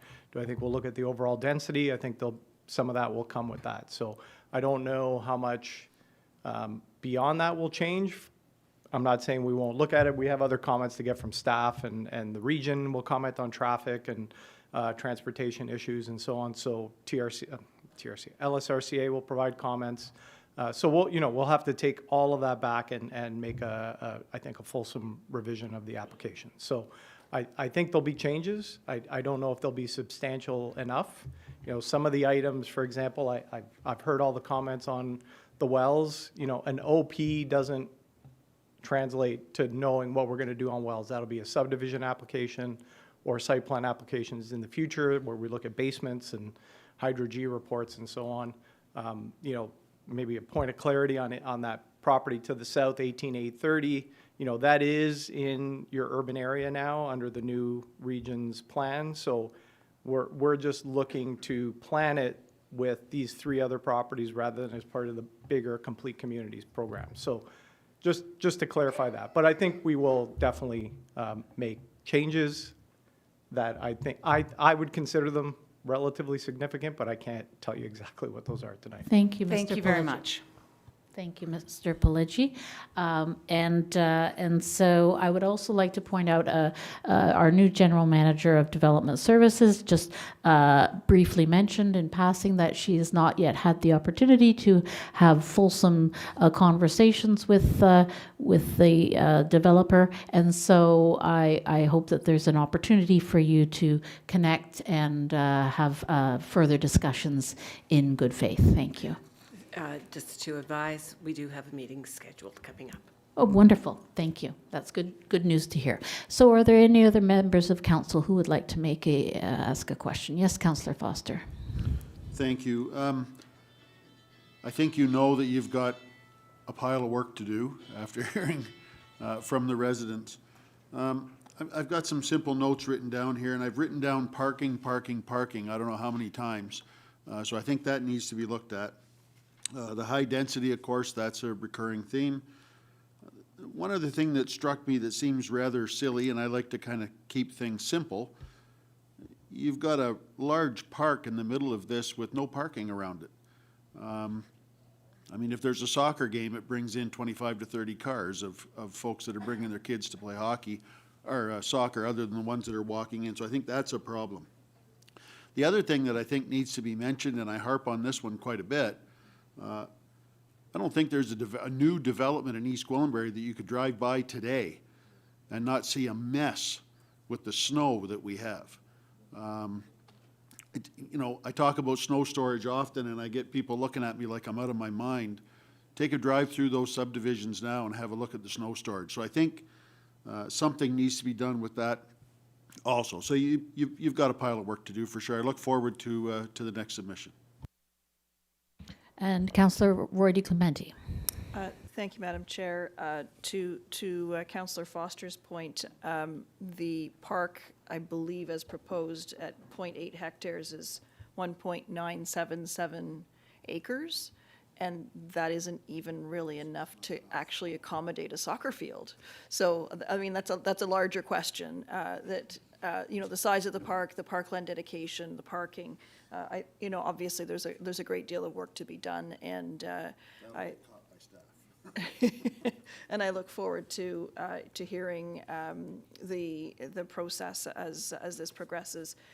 What I would also like an understanding of is which official plan this amendment is being made to, because we're in the midst of having our new one adopted by the province, so I don't know if it's the draft or the prior iteration of our official plan. So I'm wondering if that could be clarified for me, please. I'm going to ask Mr. Kubrick to clarify.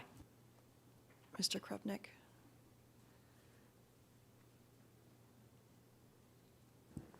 Thank you, Councillor, for your question. Through you, Acting Mayor. The application was made under the existing in-force official plan of the East Gwillimbury. Okay, so it's the prior iteration. It is, yes. Thank you, I appreciate that. Thank you very much. Councillor Johns, did you want to raise a question? Yeah, thanks. Just a couple comments and notes that I made. It's, you know, we talked about the, sorry, Madam Chair, through you. We spoke about, you know, the 40% environmental studies and whatnot, and saying that that could change. And then later on in the deputation presentation spoke about, well, actually getting the Conservation Authority to conduct their studies and determining what needs to happen there. And so the thing is that 40% could very well end up at 55%, or it could end up at 50, as you suggested, which would, I mean, I'll look at it from a business perspective of looking to develop the parcels of land. That would severely change the dynamics of what you're looking for on a return of investment. And so if you're thinking about it from the kind of business standpoint, and that's going to severely change things, I guess I'm concerned about this being a conversation starter, so to speak, as Ms. Boumbakis mentioned, that she's looking forward to having those discussions. I think the opportunity to have those discussions is very important. I think the residents, well, they said no to this. The residents also recognize, I believe, and I'm listening to all their comments, like fully understood that the region built second concession with that amount of road infrastructure, knowing that it could be 30 or 40 years down the road that development could occur. And I think that my biggest concern, while the residents were careful to comment on, they talked about a buffer, and I believe you can tell the professionalism in the delivery of the speaking. The use of the word buffer, I received it as not wanting to address the property to the south as being being permissive, and so to that end they didn't use the word setback. But for the purposes of this public statutory meeting, I want to use the word setback, regardless that the residents didn't. I think that we need to establish a very clear and large setback, not only as part of the transition.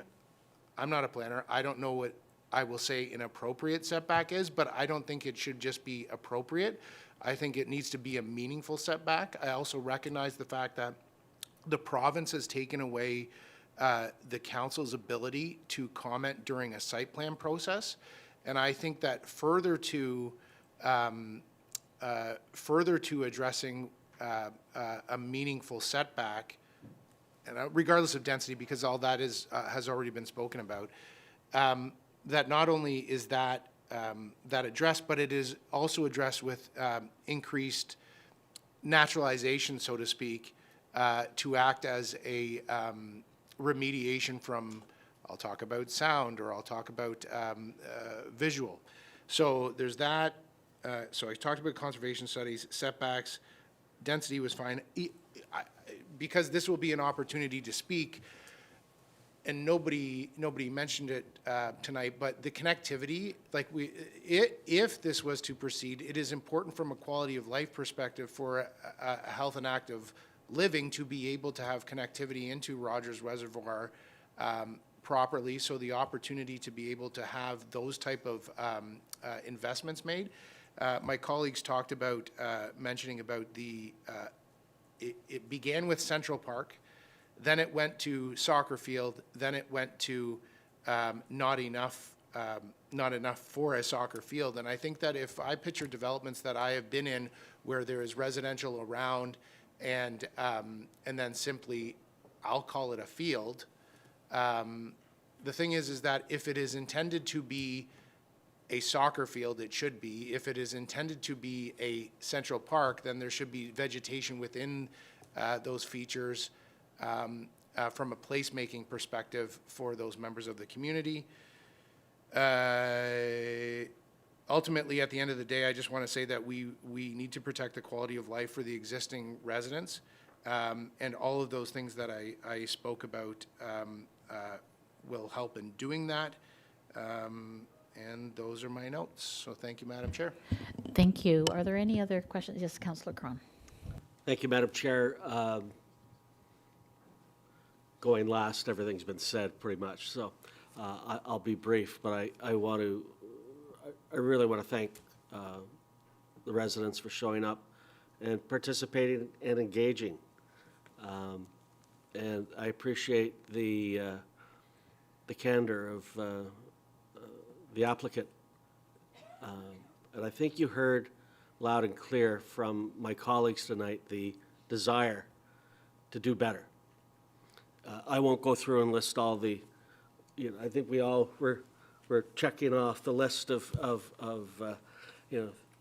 items being said, the common threads that were woven through buffer, impact on wells. I too, I live on 2.5 acres and I'm on a well, and I have water anxiety too, so I get it. I really do get it. And so I would implore our staff, the neighbors, and the applicant to try to come together with something that's mutually agreeable, because as Councillor John said, I didn't hear a denial of the growth, that you understand that development's coming. So I think we've got some common starting points here. We want to be neighbors, good neighbors, but let's do something that it can be a made in EG solution. Because if this goes to the Ontario Land Tribunal, I think we all leave unhappy. So if we can get together, come together and cobble together something reasonable that we can all live with, I think that's better for the neighborhood, it's better for the town, and I think it'd be better for the developer as well. Thank you, Madam Chair. That's all I have to say. Thank you. Thank you very much. So I'm going to look for a mover and a seconder now. Can I have a mover? Okay, we'll take Councillor Johns to move and Councillor Crone to second it. So be it resolved that the Development Services Memorandum dated January 27th, 2026, entitled Proposed Official Plan Amendment 18.830, 18.858, and 18.880, Second Concession Road and Part Lot 105, Concession 1, 65R, 30457 file OPA.25.04 be received, and that the presentation from the applicant be received, and that the comments received at this statutory public planning meeting be addressed by the Development Services Planning Branch in a comprehensive report to a future council meeting date. All those in favor? And that is passed. So we move on now to item number I. I understand it's very late, so if those of you who don't want to stay for the remainder of the meetings, the items on the agenda, we understand that, and we thank you for your patience tonight. And so we're moving on to item number I, the correspondence for consideration. There is none at this time. And the next item is resolutions, item J, none at this time. So we're going to move on to K, which is reports. The first item, one item is Development Services Memo, Part Lot Control Exemption Bylaw, Countrywide Homes at Queensville, Inc., file PLC.26.01, in relation to item L2. Are we going to have a staff member make any comments with regard to that? Under reports, does anyone want to address that on staff? I'll move that it be received, Madam Chair. Okay, and do we have a seconder?